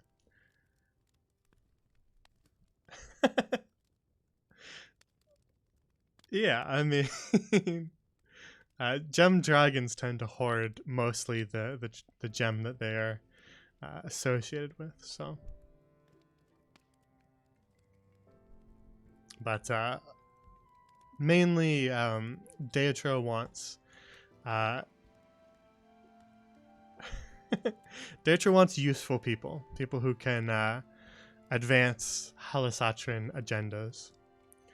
She wants to keep power and gain more of it. So, if you're able to help her do that, then she will likely want you in her horde. You just have to be good at something. Maybe. She would have all manner of people. She would have spy masters. She would have probably assassins. She would have warriors and protectors to guard the palace in Urhalai. She would have researchers to perform alchemy and magic on her behalf. She would have talented servants, even handmaidens who are the best at their abilities. Chefs, the best chefs in the realm. She would have just anything that is valuable to her. She would collect people, and as long as you are serving her purposes, she will treat you quite well. Otherwise, she might throw you out in the street. A little bit, yeah. She's another figure of great power. Though Charlemagne is he's just a teacher. He's not a figure of great power. He's just a teacher.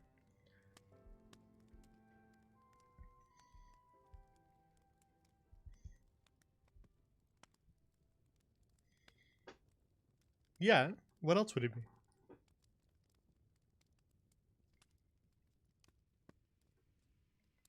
Right? What else would he be?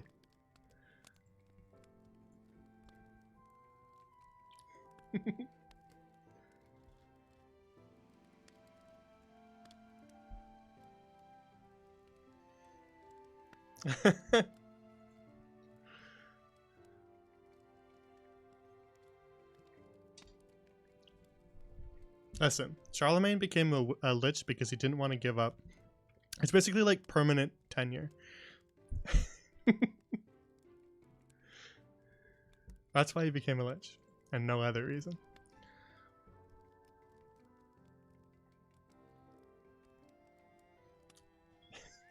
What?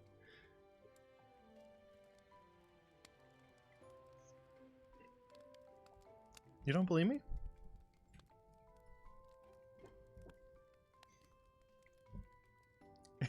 He has a side gig reading audiobooks. It is really fun reading stuff like that to you guys.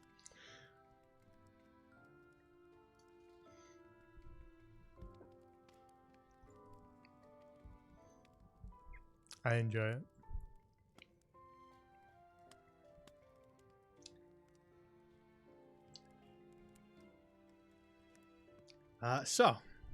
Unless you guys have any other questions, we can wrap things up.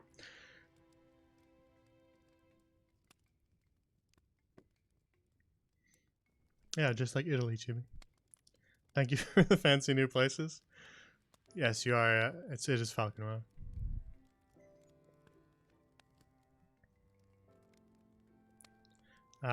You're welcome for the fancy new places and factions and all sorts of things. Al, were you here for the Dragonfall reading? I'm not sure when you arrived.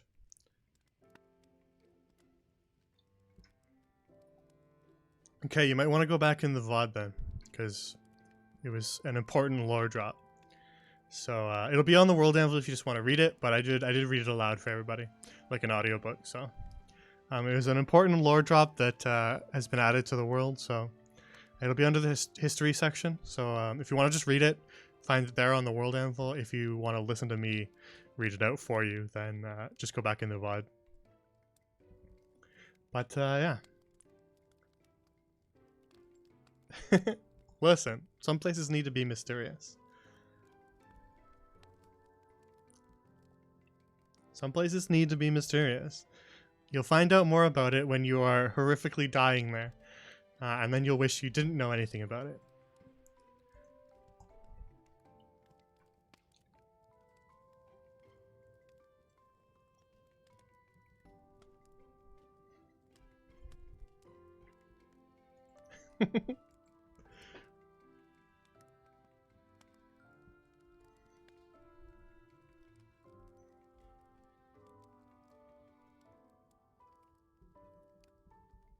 Yeah, stick to the south where it's warmer. Not to say that there isn't things that can kill you down there too. Because those dragon sands, they can be dangerous. Oh yeah, the Sharktooth Archipelago. Did we talk about that?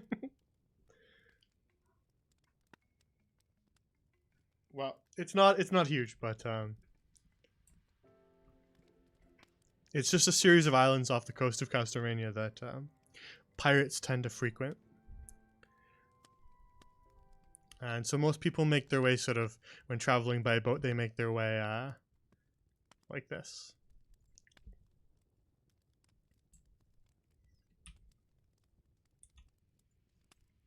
If they're leaving Castlevania, they'll come up here and they'll just go nope, and they'll go around. People don't usually do this journey.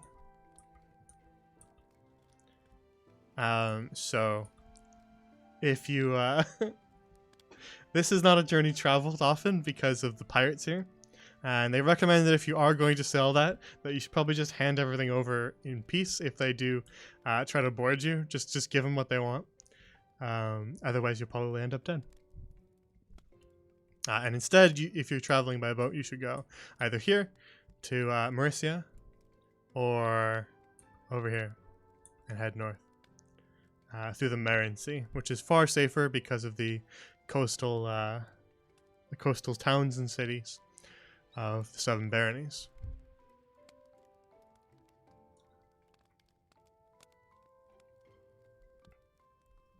Well, if they go to all the trouble of raiding your ship, Chibi, and you're broke, they might not be very happy about that.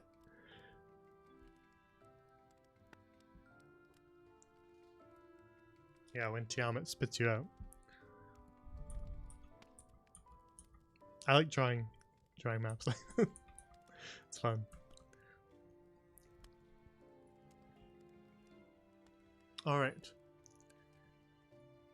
So that covers everything.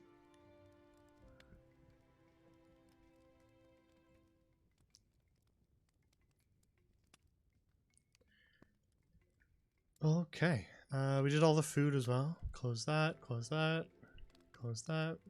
This is this is within roll 20. I'm doing this all within roll 20.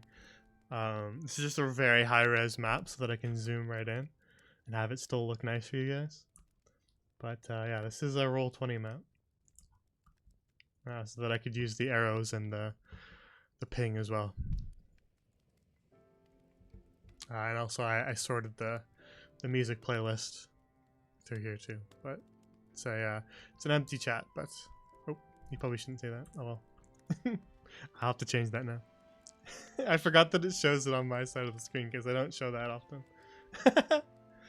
It's fine. If you want to join this, you can, but I'll kick you out of it.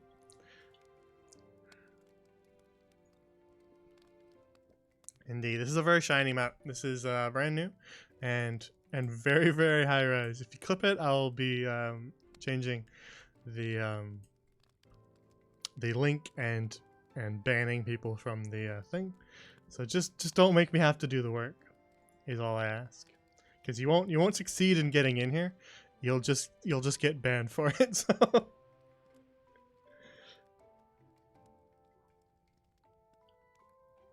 Yeah, I made sure that this one was very high res. This was so high res that I couldn't upload it to the world Anvil. It was too big. It was too big of a file size, so I couldn't upload it to World Anvil. That's why it's not up there. That's why I'm doing it here, is because I couldn't do it on World Anvil. It's too big. But I felt it was important that you be able to legibly read everything. So that's why I made it really big.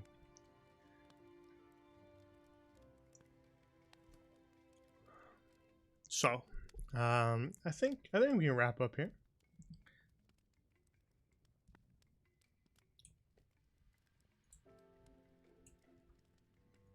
As I said, this stuff will be on the World Anvil if you want to read more about it. If you want to hear me talk about it, just go back in the VOD if you missed anything. Because we got a bunch of new things. A bunch of different factions. A bunch of... a couple new sort of additional subclass, a race in the Gem Dragonborn. So all of that's fair game now. You can use all that in your character backstories. And if you want to make a dancer bard, that's totally allowed. It's actually a really fun subclass. I've been messing around with it, and it's pretty cool. It's got some fun options that let you mess around with interesting things. It's also really fun for like charisma seduction builds, like very persuasive builds. It works really well for that.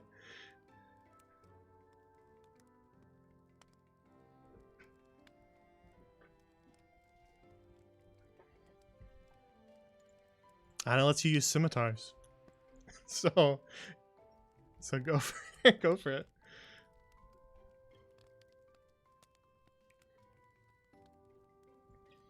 But yeah. The next stream will be tomorrow. For more Seas of Sand. Unless anything has changed with them, but I don't know. So we'll get back in to Kasana Oasis. I'm not really sure what they're up to. I think they're trying to head out of the Oasis to go help that lady get her stuff back.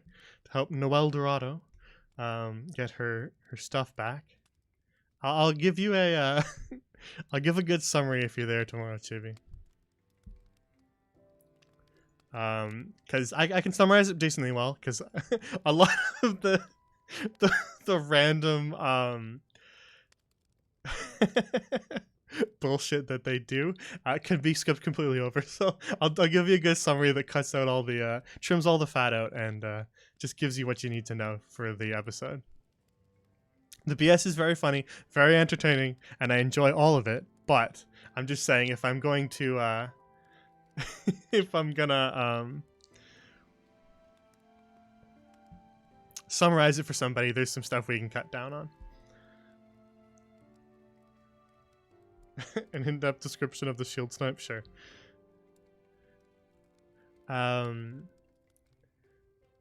Yes, you're right. Ezzy might be trying to live with the axe beaks now. So but we'll get back into things. We'll see we'll see if they finally do their job that they've been hired to do.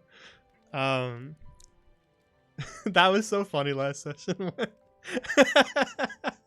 when Lunette was like kept going, oh yeah, like I need to talk to the merchant prince so that we can like figure out what he wants us to do next. Now that we know that it's Knowles attacking the caravans, what are we gonna do next?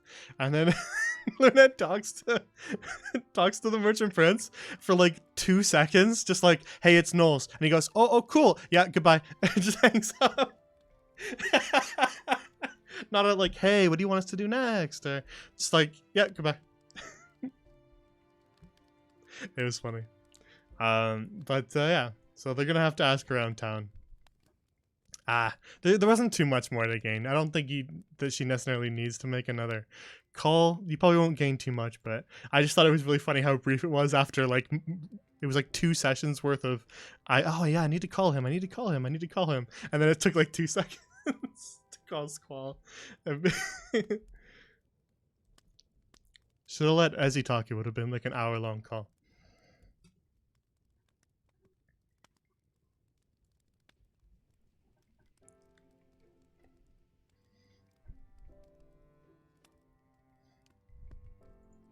Yeah, it's a shallow love.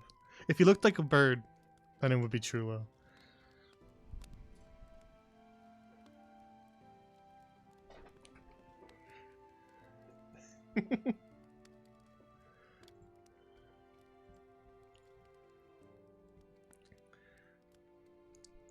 So yeah, we'll see what they get done tomorrow.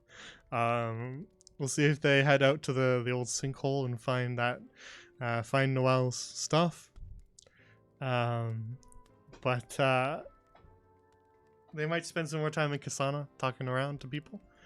But yeah, and then after that, we'll have Monday's Silver Song session, which will probably be the last one. It'll be probably mostly an epilogue. I don't know if it'll be a full 3 hours. Well, I'll just have to see. But we need to wrap up some plot lines and let them kind of figure out where they want to go from there, what they want to do. It might not be the end. We'll just see what they get up to. There might be some unanswered questions, but that's okay because this is a living world. And so if there are unanswered questions, then they can be answered later. But we'll try and give it as much of a resolution as we can. That'll be Monday, 7 p.m. Eastern. And then we're actually skipping the Whispers session this week because of some schedule issues on the Wednesday. And we were attempting to reschedule Whispers in general, just because Wednesdays, as of now, have become an issue for one of the players in their schedule.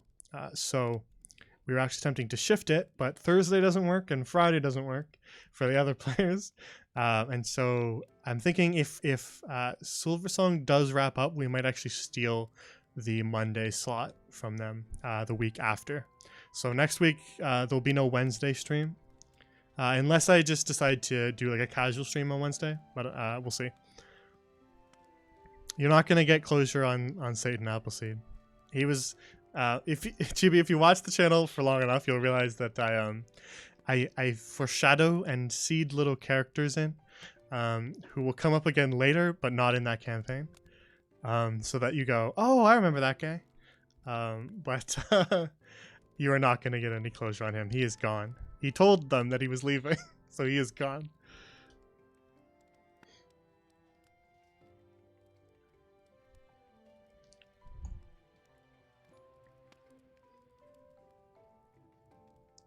Maybe we'll see more of him if we ever have a Bleak Rock campaign.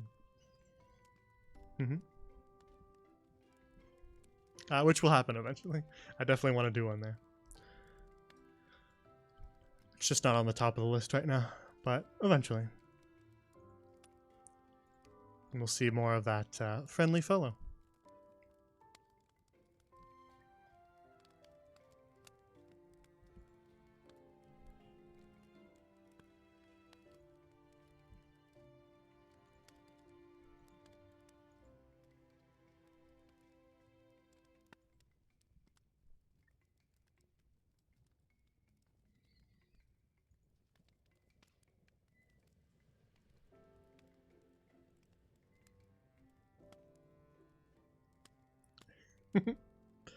He has delicious red apples?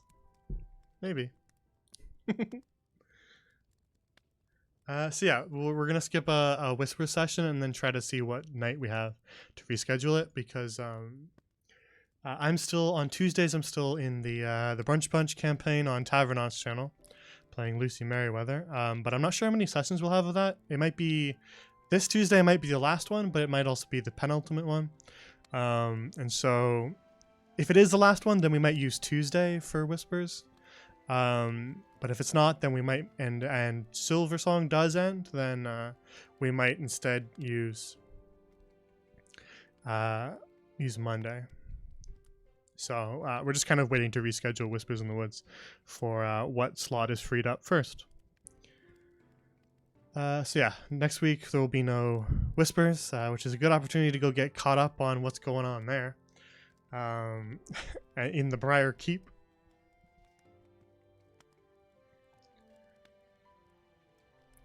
And so you can check out what's going on in their crazy, ghostly, bizarre, abandoned castle. Because lots of entertaining things have been happening. In the previous session, they have argued with boar head trophies on the wall that thoroughly roasted each of them, as well as helped a snowman find peace again. And so yeah, check that out if you want to see all of that.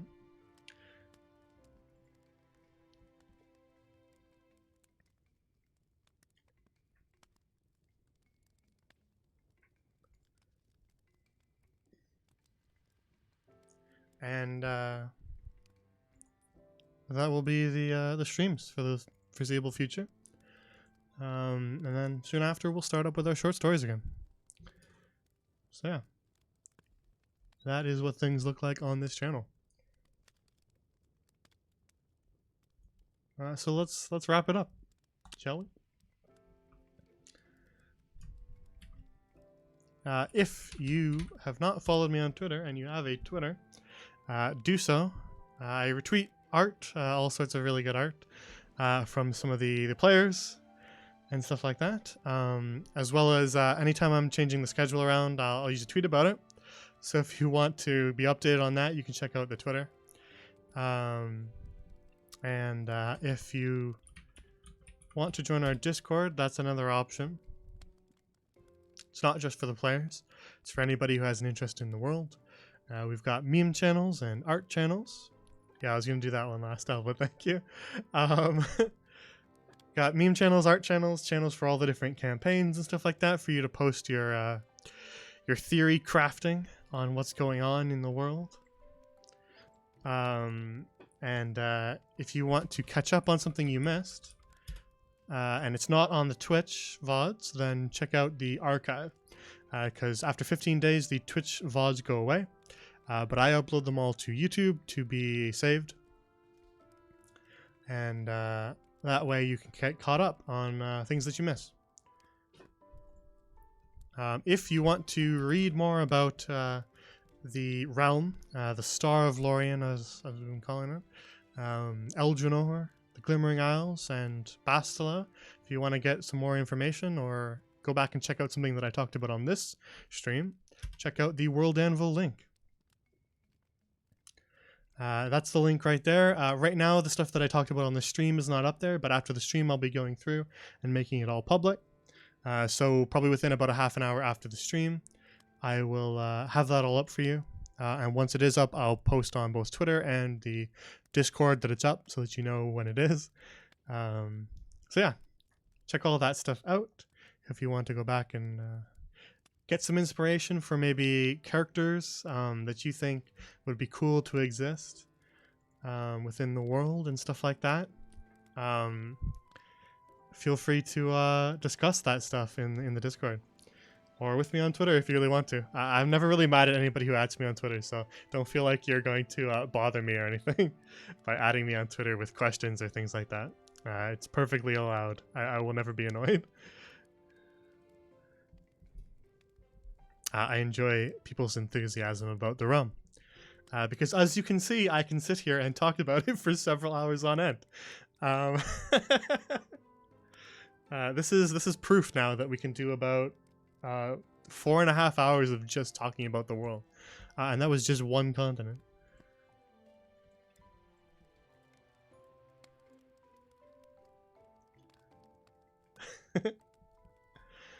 So yeah.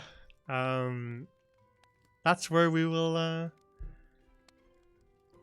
alright, just be careful of the multiple guardian familiars, Chibi. If you're gonna sneak in, they're dangerous.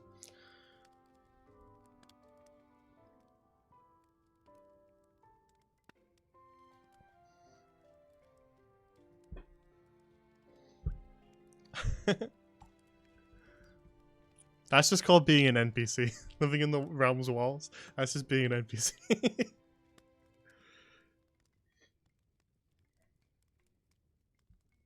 So yeah. Okay, the last thing that I wanted to do, while you're all here actually, since this is just sort of the wrap up, do you guys have ideas for channel point redemption things? Because I had a few, and I think I talked about this a little bit before, but if you guys have any ideas, let's quickly chat about it. If you don't have any right now, but you come up with one later, at me on Twitter or message me in the Discord about what you think might be a good idea, because I want to implement channel point rewards that you can redeem to do certain things. The two ideas we had right now were player inspiration for a certain amount, being able to gift a player in a campaign that you're currently watching live, inspiration to help them out.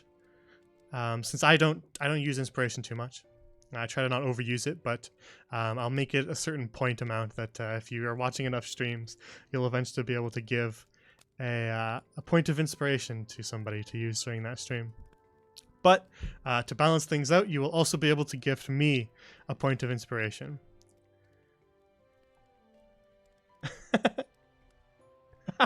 Actually, that would be kind of funny, Chibi. Uh, Giving me enough points to redeem a sentence read read in the DM voice. I would be able to veto anything that I didn't want to read, but it would be funny.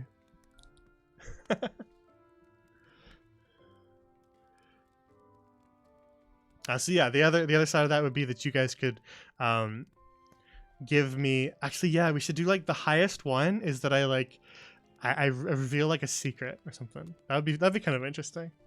It's like 1,000,000 channel points or something. And we would put like a limit on it. Like you could only ever do one per stream. The first person to do it that stream, just in case like a bunch of people are watching a lot and then they all have it all at the same time and I have to think of like 7 secrets in one stream. That would suck. So that would be really interesting to make it like really, really high. And then I reveal like some sort of secret. That could be cool. It's a good idea. Skeleton DM ASMR, yeah. I don't want to do anything that interferes too much with the play. I don't want anything that sort of stops the game in its tracks as we're playing D&D. But granting a point of inspiration is pretty easy. I was trying to think of a way to like. Tavernaut has some interesting ones that a lot of DMs use. I wouldn't say specifically a Tavernaut thing, but I just kind of saw them on his stream, so that was sort of giving me ideas. But basically, like naming an NPC. If you redeem a certain amount of channel points, you can name an NPC. The problem with that is that I name every single NPC. So every single person that you're gonna talk to probably already has a name and some sort of semblance of like a minor backstory, and so it might be strange to just suddenly change that, but I'd be open to it. I also reserve the right to veto any names that don't fit within the world. Like if you name them like Asshole McGee, I would be like, no. Yeah, exactly, because we get a bunch of names like that and I'd be like, no, I don't want that person in the world. I need at least some immersion.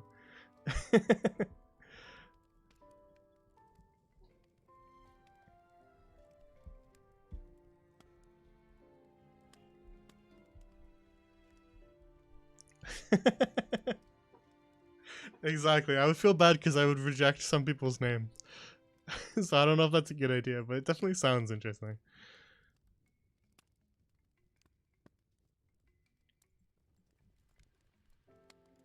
The other idea while we're sitting here and brainstorming for a few minutes at the end, I want to commission more emotes. We've got a bunch of emote slots now, with all the people that have been subbing and doing all that. So we do actually have more emote slots. So I was planning to commission some, but I was probably gonna do 2 at once. For those who don't know, these are our current emotes. But I wanna commission at least maybe 2 more for the time being. So if you have ideas of what you think they should be, that is something that you could submit. Because I think we have like 5. How many? Let me check. We might as well just check right now. I'll just go look. How many emote slots do we have? Too many is the answer.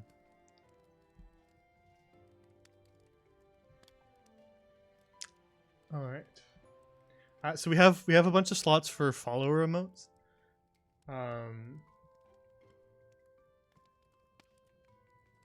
But we also have we have 5 more slots for tier 1 subs.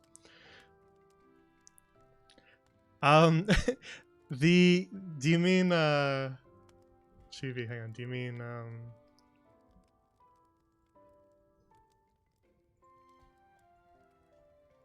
is this what you were referring to, Chibi?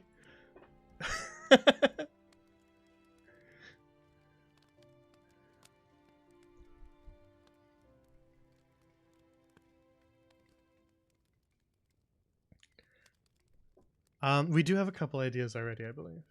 but they're sort of older from some of the other campaigns. So lots has changed since we last talked about them. I've tried this one, Chibi, as an emote. It's a little. I think the problem with it is that when you put it like this, the detail's a little too small to see. So it's a great emote, but I think it's small. So that's why I didn't use it for the Twitch channel.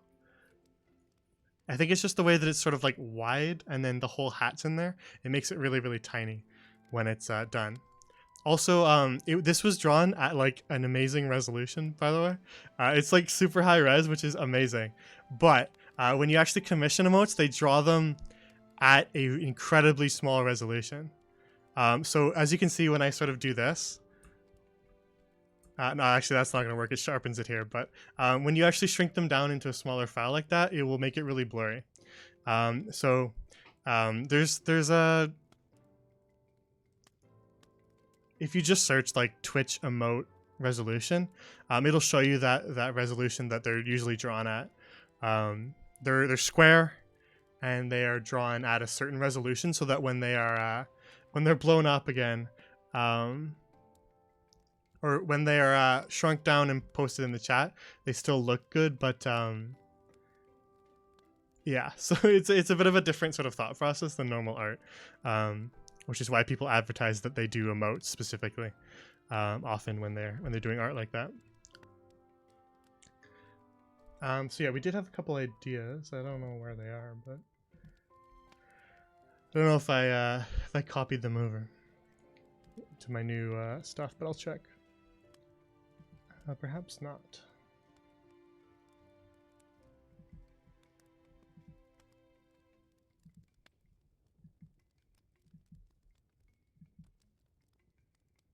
It doesn't seem like I did that, but we had a couple ideas that we were thinking of were yeah, there's definitely some people have definitely talked about how to do it, Chibi. Ones that we wanted in the past were the goal with an emote is that you want it to be a character that looks sort of good and is recognizable from the small image, like with our Killian and Valbella emotes. But you also want it to represent an emotion that comes up a lot. So, for example, we have a smug Killian and a blushing Valbella to represent those emotions. So it's not just representing the character, it is representing a specific emotion being expressed. And so we wanted one that was maybe... we need a Pog. We need a sad one. We need a Sag. Do we actually, what are our BTTV ones? Let me check that too. Let's go double check what our BTTV emotes are.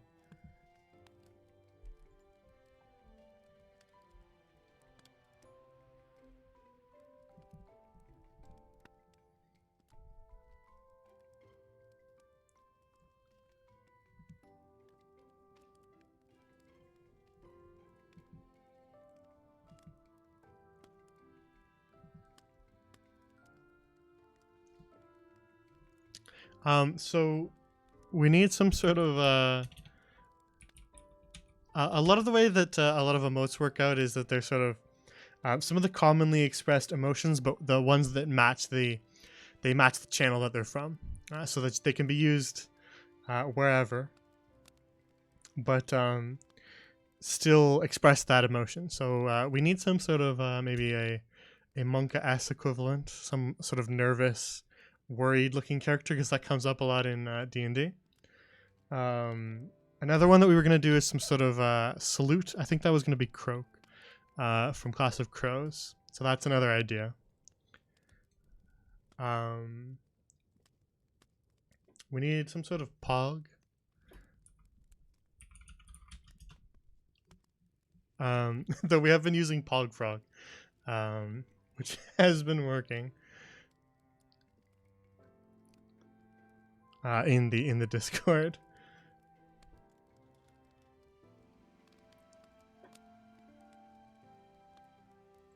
Other emotions including some sort of like sleeping emote for like long rests and short rests, because that comes up a lot in D&D. And we're thinking maybe Perry for that one. Periwinkle from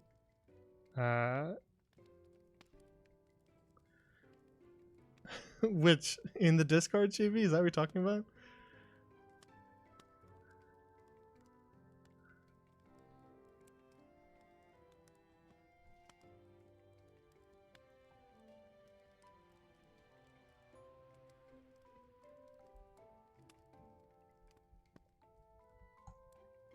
Yeah, that's the Pog Prog from early Whispers in the Woods. There was a frog enemy that they all said looked like it was pogging, so that's what that is. Yeah. Some sort of laughing emote would be good. But we want sort of characters to fit those emotions.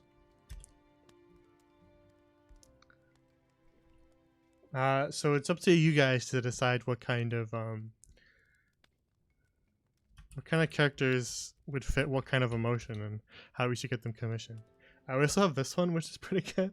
Because actually we do have the option for animated emotes as well. Though I haven't really done much looking into the artists who do animate emotes. But that is another option. It would be cute to have a version of Noted that's like Pavlova. I think that would be good. That's basically her emote already. So I think it would be cute to have a version of that for when we're dropping lore or characters monologuing, and you can just, or the players are taking notes, and you can use that emote. I'm trying to think of things that come up most in D&D. Other ideas is we could do some sort of like Nat 1 or Nat 20 emote. Those already exist. Actually, hang on, what is there? It is exactly her, yeah. So I was thinking it'd be cute to have like a version of that looks like Pavlova. But I'd have to look into, I wanted it to be animated just like that one, so we'd have to look into someone who animates emotes, but I haven't done much of that. Actually, let's look at our other ones. We do have I think we have emotes like that. Let me go log into the other thing that we have, because I haven't looked at the other one in a while.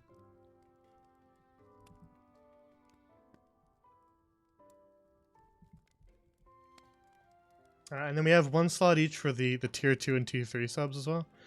So I eventually want to fill them up. I'm gonna fill all the tier 1 slots first, because tier 2 and tier 3 requires you guys to pay more money to me, so it would feel lame if I was putting all the emotes into those slots first, just to try to force you guys to pay me more money. So I'm gonna put it all in the tier 1 slots first.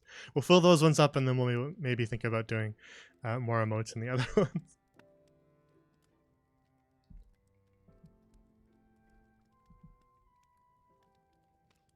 I'm just going to log into Frankerface Z, which is the other emote extension thing that we use here. So we will go check out, because there's a bunch of them in there too, so we don't want to double up on anything too much. But let's figure out what we got over there. A D4.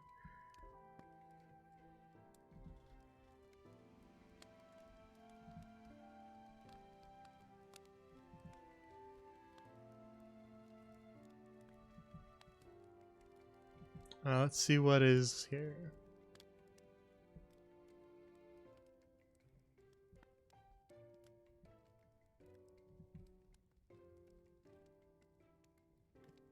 Taking a long time to load, that's why I'm stalling.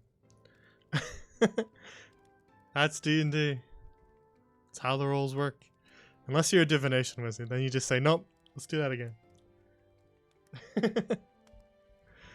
Okay, what do we have? We got a bunch of different we've got a bunch of different emotes here. So let's go through some of them, because I don't think people even realize that we have these emotes that they can use. We've got a lot of Peepo emotes here. We got Peepo Clown. I feel like this one should have gotten more use. There's been lots of clown shoes moments. We got people. People love.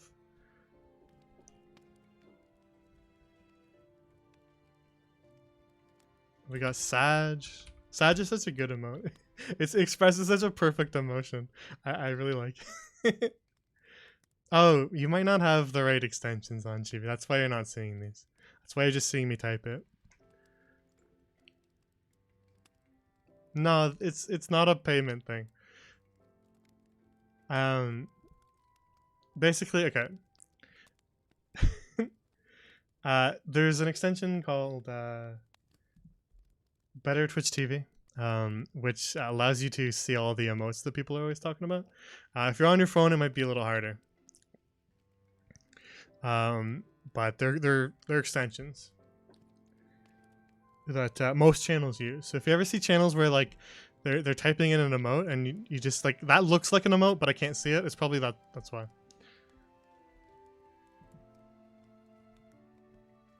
But we do have a dice emote.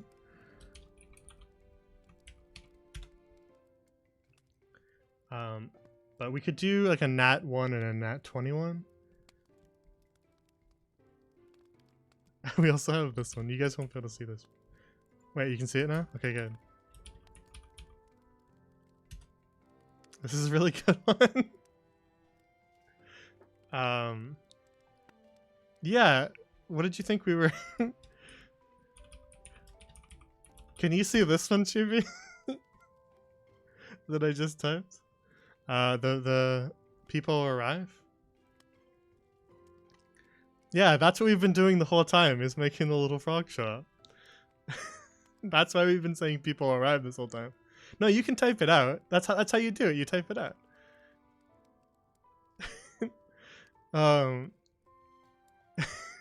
That's what we've been saying the whole time. We've been doing the little frog. Yeah, so you've just been typing people arrive and just having the text be there, but it's supposed to be you got timed out.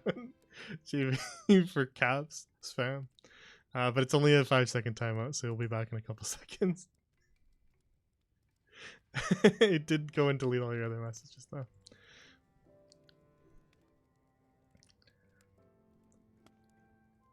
Yeah, that's what we've been doing the whole time. That's people arrive. There's another one for people to leave, but I didn't want to. I don't use that one because I don't want you guys to leave. That's we don't use that one.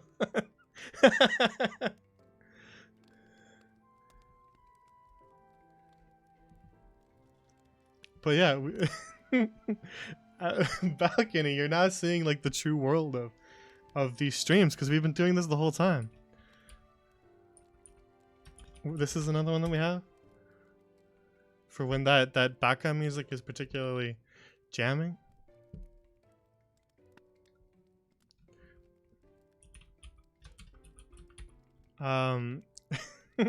Here's another really good one for when a player is missing. Or you're looking around for something.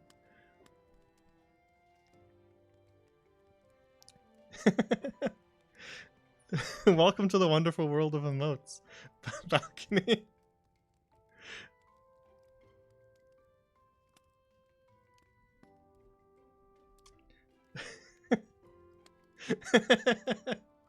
Oh, here's another one that you like. Oh, actually, hang on. Let me do noted again so you can see that one.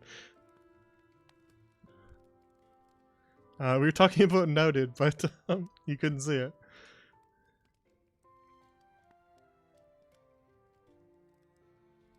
It's a good one for lore drops.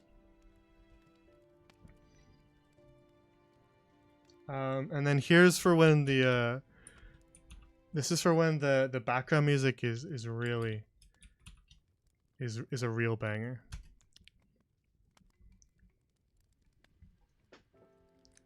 Yeah, they're just runes. You wouldn't get it, Chibi.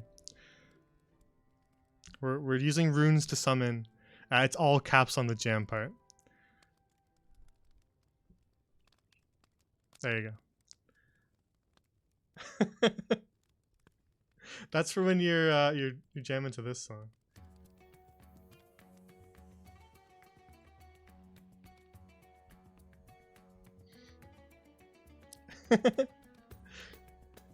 We've got clap.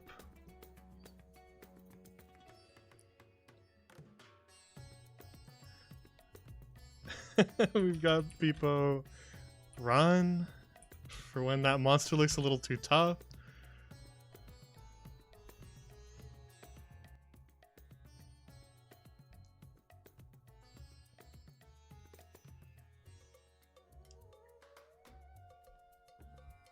This was Sag that I was talking about. I shift these around every once in a while. These are our BTTV emotes. I switch them around every once in a while so that we just have the some new emotes and things that are more timely. There probably is an emote called that, but I just don't have it in here. Sag is our sad emote.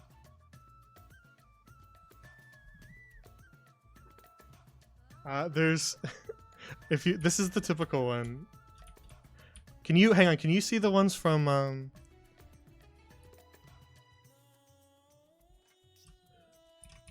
Can you see the ones from Franker Face C? Could you see that one?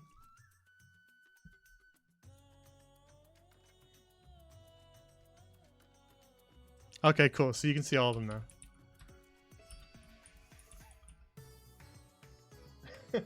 Yeah, welcome to this wonderful world.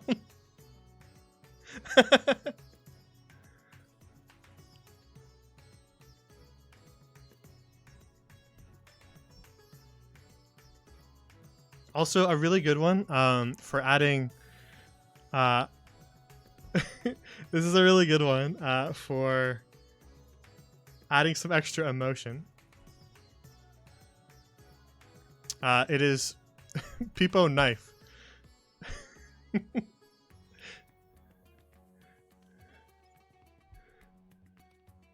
That's a really good one to add next to any emote. I think the only one it doesn't work for is the Valbella one, because you can see your hands in the emote.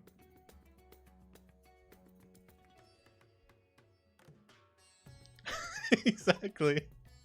That's for when the boss music is really banging. But you still have to have your weapon, huh?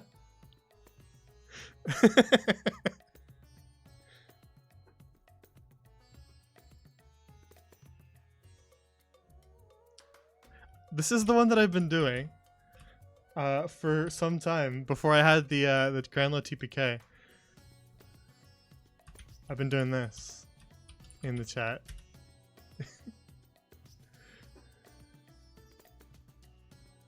But I guess you never saw that. Also, yeah, this is one that you never seen either then. If you didn't have Better Twitch TV, then you didn't see this one either. Because I've been doing that one all the time.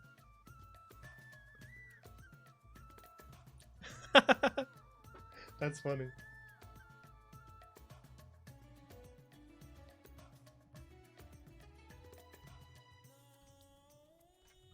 Yeah, Groundload TPK is an emote.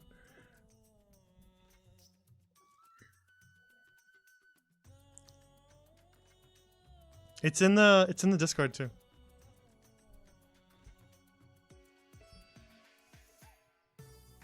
It's if you look in Discord's general chibi, it's this.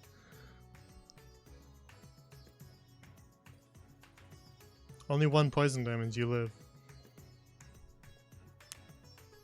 That's what I'm typing every time I say Granlo TPK.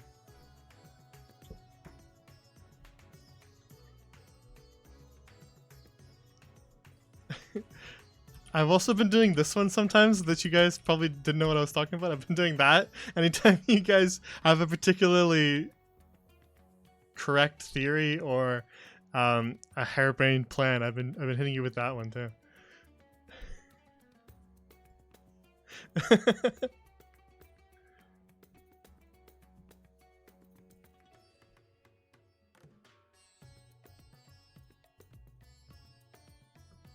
I can probably give you the links to these pages too. I'll send them to you on Discord balcony so that you can see what they all are. Because you can go and find them. But we do have to wrap up the stream because we've been messing around for too long. But I'll send you them on Discord. Yeah, they're a lot of fun, so I'm glad that you can finally see them.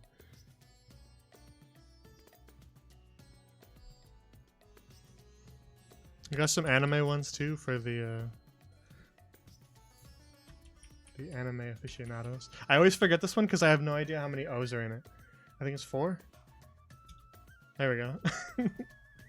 And the classic Twitch emote, we couldn't get away with not having that one. As well as another classic.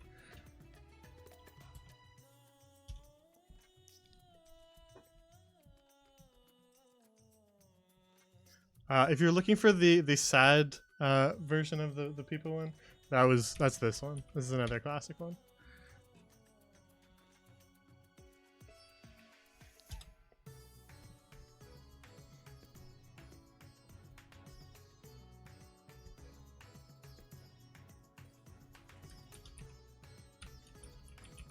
You also have that one, just in case you wanted it.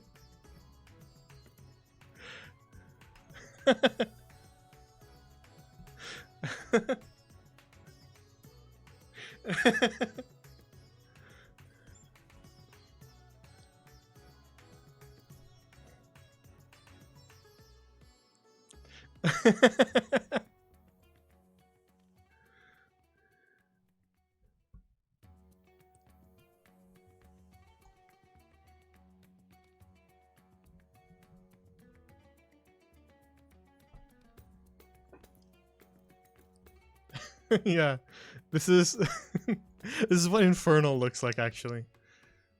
So if your character speaks Infernal, this is what it visually looks like.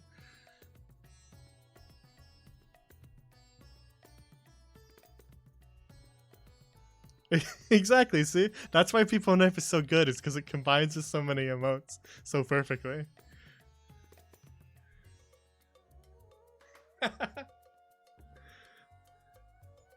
There you go. Welcome to that new wild world.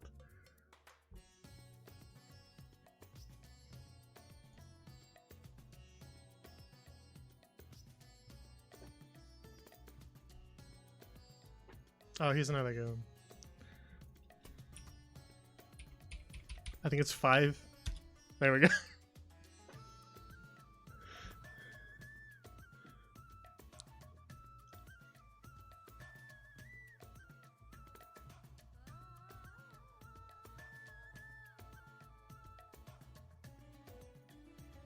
For when you're extra angry.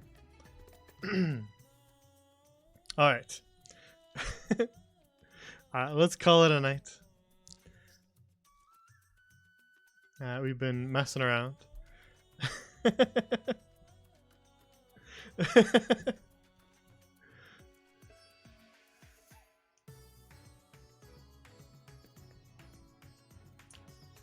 But let's end here. I already did the wrap up, so I'm not gonna do another one. But thank you for watching. If you have any ideas about emotes and stuff like that, message me on Discord or at me on Twitter. If you have anything that you think would be a good emote idea, typically it'll be like a character combined with an emotion. So if there's a character that particularly caught your attention in one of the campaigns we've been doing, or one of the player characters, NPCs, anything that you feel would fit a Twitch emote, let me know, and I'm gonna try to commission some soon. So yeah.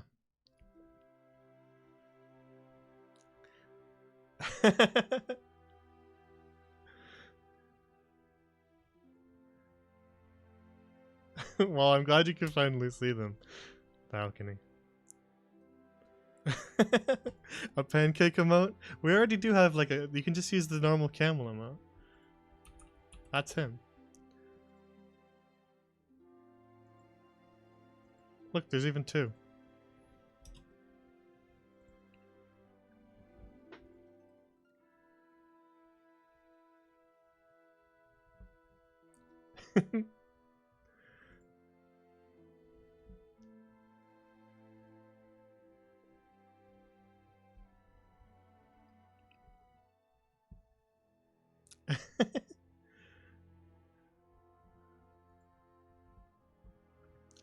But yeah, so let me know if there's any ideas you have, player characters, NPCs that fit a specific emotion or an emote that you want to see, and I'll give them some thought.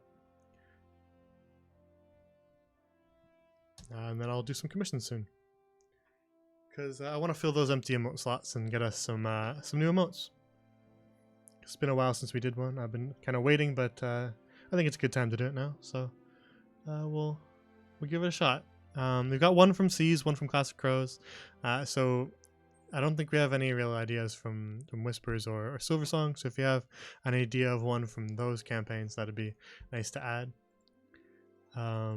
Or if you're going back and watching Fresh Meat in Prison Streets, that'd be another option as well. So yeah. The goal is to... we could do an emote that is of Charlemagne as well. But I haven't had any particularly good ideas for that. Charlemagne can be kind of hard. Yeah, Hearth and Home as well. Charlemagne can be a little hard to do emotes. Chibi, if you want, I can send you the same pages that I'm sending Balcony, because you'll be able to see them there. They just won't appear in the Twitch chat when you type them, but you'll be able to see the big lists of them all. I can send you them if you want. I'll do it on Discord. But yeah, so if you have any ideas, send them my way, and we will get those commissioned relatively soon. Once I have 2 to 3 solid ideas for them. Yes, Balcony is Sicilia, if you didn't know. That's a good point.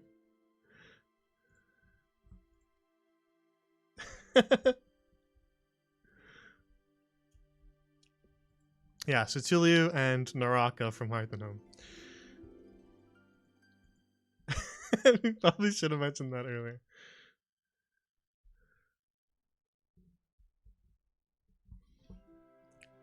But yeah, we'll end the stream here, and I'll go make all the stuff public, and we will